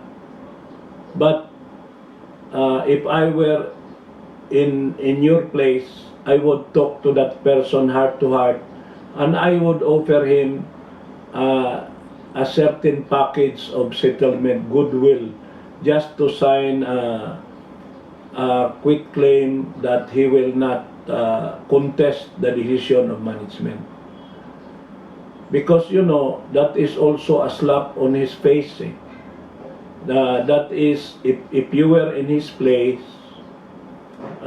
he has already taken efforts in submitting all the requirements, in appearing for interview, and he was misled to believe that he was already taken. So, there is a provision in the Civil Code which says that whenever one person, by his act or his negligence, causes damage to another, shall rectify the damage by in the form of indemnity. Kaya meron tayong tinatawag na actual damage, moral damage, exemplary damage, because damage may not be monetary, it may not be physical, it may be disappointment, anguish, embarrassment, no? It may be anxiety. These are form of moral damages, but your company should learn a lesson from that experience, that you have to straighten up your recruitment protocol, because somehow there was a failure to clarify the rules. There was also a failure to duly inform the recruiter of the names of the, I think there are not too many names, so it would have been very easy for them to be warned. Because if they were warned and they still proceeded to hire, then they could be also disciplined. The recruitment team could be disciplined for willful disobedience, which is tantamount to insubordination. Please continue. Okay, we amend the period of appeal from 10 days to 15 days. The period is too short because of the requirements, such as bond documents. Well, that is a very good suggestion. I agree with that because I have experienced that many times. Sometimes it's a holiday or a series of holiday. Can you imagine if it's a Holy Week? It's a Holy Week, and then there is no office, bonding company. If you are a counsel for the company, you have to appeal, you have to attach a bond, no, in the amount equal to the award. Now, how can you get this bond? So you will be forced now to tell your client to put up a cash bond, which is very dangerous. And without this bond, your appeal will not be given due course. So I will support even 30 days, not just 15 days, 30 days to appeal. You know, these 10 days is driven by the provision of Article 218 for expeditious, speedy and expeditious labor justice. But it should also be practicable. It's good if your client is the complainant, because if you appeal, there is no need for any appeal ban. But if your client is the employer, it's very difficult. Thank you, Attorney Paredes. I have so many friends who are Attorney Paredes. When we work in San Miguel, one of our lawyers was Attorney Paredes. No? The Paredeses are lawyers from the north. They are the descendants of Don Quintin Paredes, senator and famous political personality, and also related to Judge Lourdes Paredes San Diego, the lady judge who convicted the rapist of Maggie de la Riva. Can you imagine that, Mr. Chairman? I remember that. 5 sons of billionaires from exclusive villages in Makati raped a very young Maggie de la Riva, age 17, after taping from the ABS-CBN, and it was a lady judge, Lourdes Paredes San Diego, judge of Pasay, because they were brought to the motel in Pasay and raped by 5 young men. So they were convicted. You know what is their sentence? 5 death penalties. Death penalties 5 times. Kasi for every rape, all of them are guilty. 5 times nag-rape. So 5 death sentences for every one of them. 5 for every one. Maghanap sila ng 5 presidente na magpardon sa kanila. I just remember because of the name Paredes. Is a very respectable name in the legal profession, Paredes. Kumandidato ka Paredes, apelido mo, mananalo kay. Pero pag apelido mo, Madlang Sakay, hindi ka mananalo. Pero pag apelido mo Paredes, ganon ang Pilipino eh, no? Another question, sir, coming from Ojen Reyes. Can a company transfer the assignment location of an employee which is only reinstated on payroll? Yes, that is your prerogative. Oh, lalo na ngayon, nasa kuan tayo sa pandemic, mahirap kaya ngayon kumilos. So, ngayon, reinstated sa payroll. Oh, wala nang reinstated sa payroll, pwede nga baguhin mo yung reinstated na payroll, unfair yan eh. Well, imagine you are paying him and he is not working. So, primero, at first, you decide to reinstate in the payroll. Later, you decide, no, we are no longer, we are recalling you from your payroll reinstatement. We are now reinstating you to a position and you are transferred. Oh, if he will refuse, then that is another case of insubordination. No? That is not harassment. That is the exercise of a valid exercise of management prerogative. They can transfer whatever. You can reinstate them, and then pagkatapos ng schedule, change sama mo sa lower. Okay, that's reinstated. Rather than paying him month after month after month of doing that thing. Tama ka, reinstate mo. Either you transfer him or when you start doing the scheduling, meron kayong work at home, meron kayong work, and or people will have to relate on temporarily because You know, Mr. Chairman, I'll tell you an actual case. I was engaged as a voluntary arbitrator by a hotel in Makati, a very big hotel, a 5-star in Makati. they were charged of illegal dismissal by the concierge employee assigned to the concierge, and he was the union president. Union president, assigned to the concert. And then the story is that there was a German visitor who met a beautiful Filipina in the lobby, and they were attracted to each other. And but the German was scheduled to fly back to Frankfurt the next day. So what the German did was to buy a chocolate, an expensive chocolate, but less than 1,000 pesos. To me, that's expensive already. So that German left the chocolate to the concierge, and with the instruction that I have a new friend by the name of Girly. She will come tomorrow to pick this up. So the chocolate was left with the concierge. That is a standard operating procedure. But Girly did not appear. 48 hours already lapsed, 2 days, no appearance. Under the rules of the concierge, they have a protocol. If it is food items should be disposed after 48 hours, no?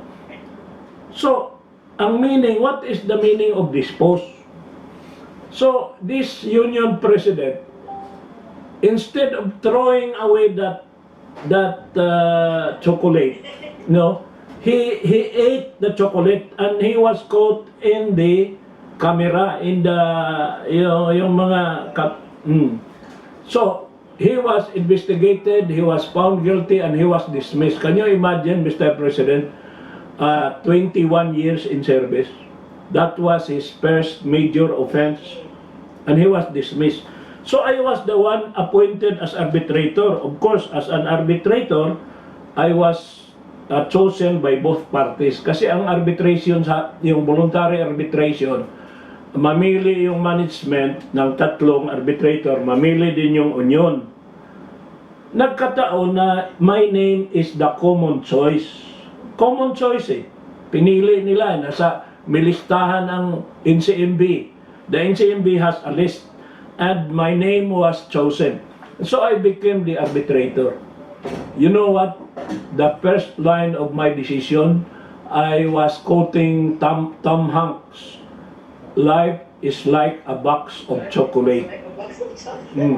You never know what you're gonna get. Can you imagine dismissing a 21 tenured union president for chocolate less than 1,000, and they are saying the amount is not important as long as you have stolen, you are guilty, so that is fraud. And so I ordered reinstatement. Reinstatement now. Reinstatement, 1 year na siya, payroll reinstatement. Payroll.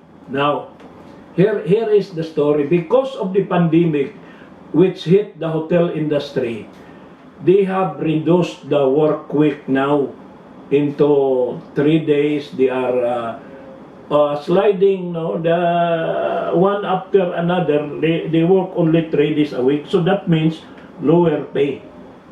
Now, the question now that is submitted to me again, he is reinstated under the same terms and conditions prior to the dismissal. No? Should he be included in the 3 days so that his pay will be accordingly reduced, or should he not be? Because the order is very clear. Under the same terms and conditions prior to the dismissal. So that's why I cannot sleep, because I am thinking how to decide on that, because I have to be fair to management. So I was thinking that, assuming you were not dismissed and you are still an employee, you would be part of those who will be reduced.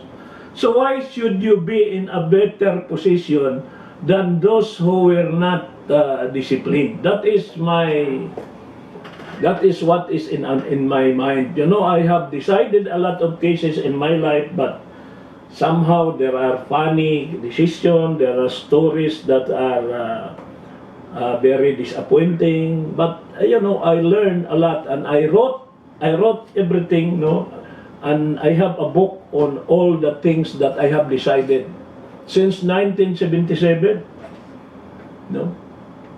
And I just wanted to share that with you because when I was also a board of director of St. Paul, Manila, St. Paul, Quezon City, I was a member of the board of director.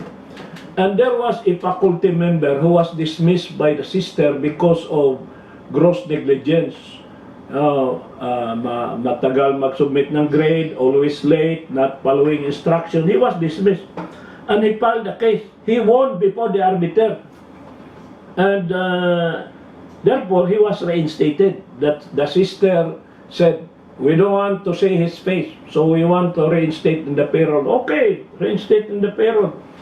But, you know, this person who was reinstated in the payroll accepted as a job, as a principal in another Catholic school in Quezon City also. And so the sister was crying to me, attorney, we are paying him every month and he is now employed by another competitive school. So what shall I do? I have a Socratic, I have the Solomonic solution that is given by the Holy Spirit. How?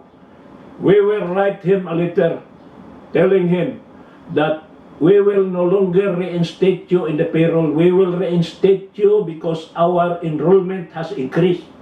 Sabi ko kay sister, be sure sister that your enrollment has increased because a lawyer will never tell a lie. And I'm a lawyer, so I will not tell a lie to the arbiter. And so, we will show that our enrollment has increased, so we will reinstate him. So we wrote him. We have changed our mind. We will no longer payroll reinstate you. We will reinstate you actually because we have an increase. And he failed to return. He failed to come back. Of course, because he's already employed in another school. And so we filed a manifestation, Your Honor, we will no longer pay his salary because he was ordered to return and he did not return. He is now deemed to have abandoned the reinstatement, and we will accordingly file a motion to dismiss the appeal. That is how to solve your problem. You know, in life you must be street smart, not just bookish what the labor code provides. No, that is my story. I have a lot of story, but I have no time to tell this to you. But you will learn. Somebody raise his hand. Yes, Miss Feliciano, please. Hi, good morning po. So, my question is, what can we do po for those employees who refuse to come to work and demanding for a work at home setup, but there is no option for a work at home? Okay. The decision to work at home is not for the employee to make, but for management. Okay? So, I have said this to many others before. I will repeat it to you. You have to determine whether this person is a type A or a type C. What is that? You know, my friend, you must have an ABC profile of your employees. What is an A? An A person before the pandemic was very good in performance, very respectful, obedient, compliant, trustworthy, and an asset to the company. A C person is the one that is sent by the evil spirit to trouble your life. Okay? So you have a choice, A or C. The B is the bipolar. He can be A or C, balimbing. He cannot be relied to be in one side or another. Now, if that person who refuses to come to report because of fear is an A person, give him a maximum tolerance. You say, okay, no work, no pay ka because you refuse to work. But if you exceed 3 months, we will issue you an order to explain because we are giving you a specific instruction. Okay? We pray that within 3 months, the Lord will heal our land and He will give us the box. You are given 3 months extension because you are A. But for the C person, you have to send him a letter charging him of willful disobedience to a lawful order given by superior in relation to work. That is insubordination. And if he is found guilty, he can be suspended. Suspended muna bago dismissal. Suspended. So that is, I am prescribing to you, depending on the person, different solution.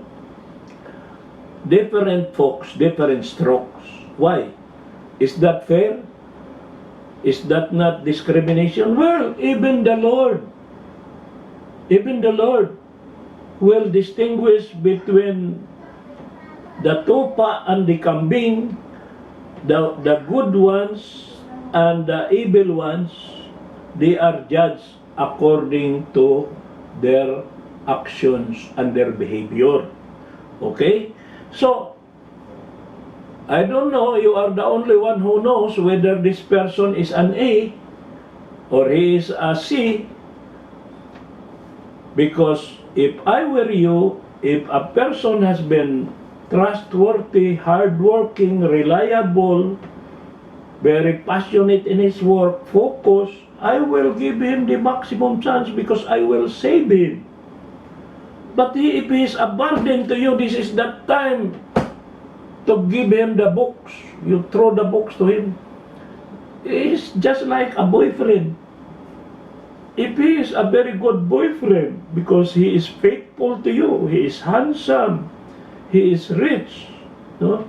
He is hardworking, then you try your best to save him.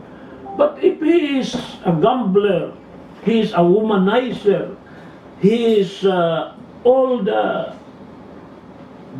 vices, then you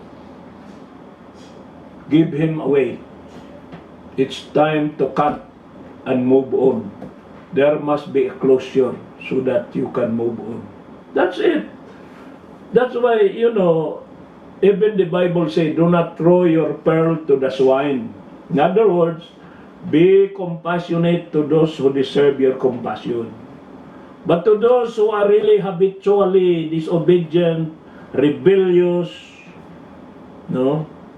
then you give him what he deserves according to your code of discipline. Okay? Did I answer your question clearly? Yes, thank you po. And after from Philippine, what to do to an employee who refuses to transfer to a new project? They're requesting for an invoice, however, there are no witnesses, and the only available project is invoice. It is indicated in their draft contract that the employer has the right to move them to a different project. Yes. What to do? You give him one last chance, and if he refuses, then he can be disciplined for insubordination. Because it is the prerogative of management to transfer. Hindi naman siya tinatanggal nililipat lang siya. And 98 out of 100 cases, management always wins when it is transfer. And the transfer does not amount to diminution of pay or demotion in rank. So what's the problem with this person? Mamimili siya. When he applied for the job, he says, any position commensurate with my qualification. And then, if you give him a job offer, you should put that, you should understand that this offer to a position does not give you the permanency in that position. You can be reshuffled, you can be transferred, you can be shifted to another another group as long as it is within the company. That is the prerogative of the company. How can we manage a business when people will be the one to decide whether they go that way or that one? He is depriving you of your prerogative to manage the business. Don't allow that to happen, because if you give him an edge, that will become a precedent for others to emulate. Ano pa, Miss Willie? Okay, from monthly remuneration, from our last seminar a few months ago, I decided to do shortened work hours. I'm paying them 30% of their original salaries with expectation of doing 30% time to do our work. They are verbally agreed to this. I only have this notice. Our work has been slashed to 10%. PO given was just 10% because of pandemic. I don't see this changing. Can I continue to do this 30%? Are there any different 30% because they were exhibiting COVID-related symptoms. Shift na. What are your thoughts on that? Okay, that is a very good and timely question. You know, Miss Malin, the Adole, through the Secretary of Labor, gave an advice that in the gate,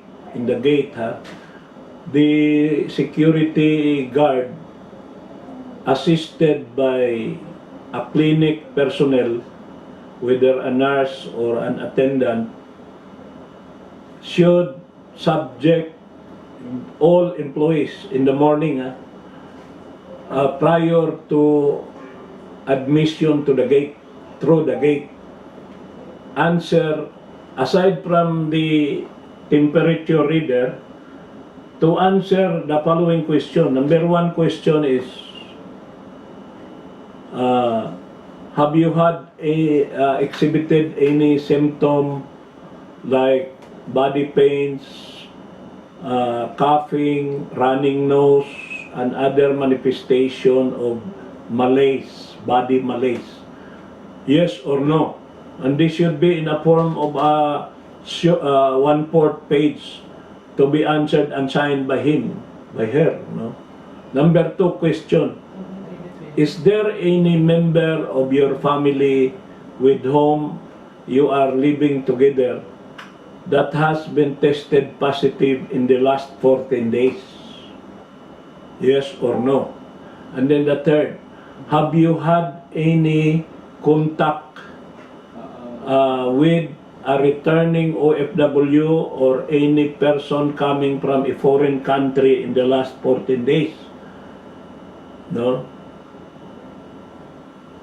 And some companies add question number 4. Do you have any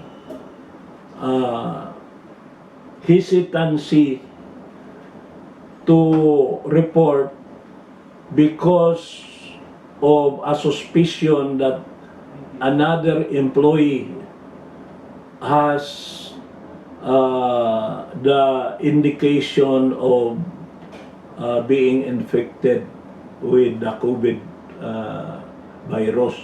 No? But that fourth question is that is not compulsory. The first three questions are compulsory. And he has to check this and to submit this to the clinic, because if there is a yes answer to any of the three questions, he will be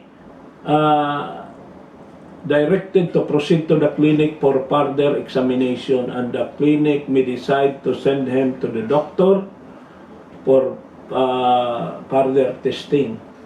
Now, what happened in your case is that maybe you have done this or not, and then he was allowed to enter, and then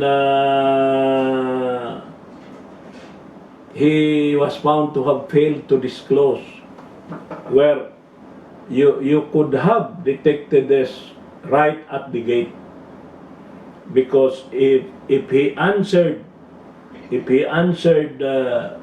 no, but actually there was something that should be answered yes, that was already a form of deceit. and a form of misleading the company, which can be a ground for disciplinary action.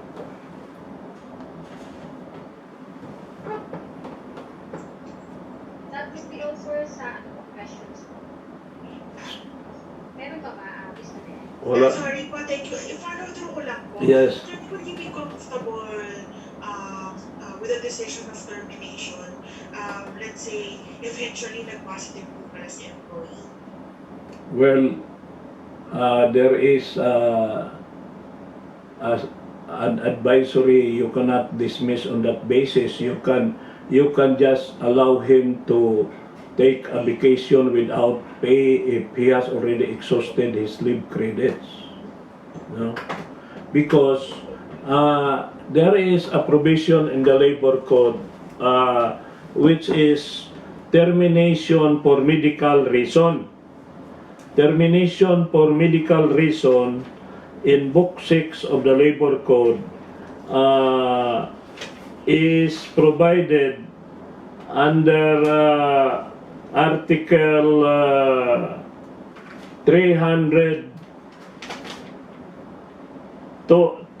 299, formerly Article 284, disease as a ground for termination, but he should be suffering from a disease and his continued employment is prohibited by law or is prejudicial to his health as well as the health of his co-employees. Dito, magtatama siya dito. But that should be certified by a public health physician. Public health physician. Now, he should be paid separation pay of 1/2 month for every year of service. Okay? So, can you get a public health physician to certify medical certificate?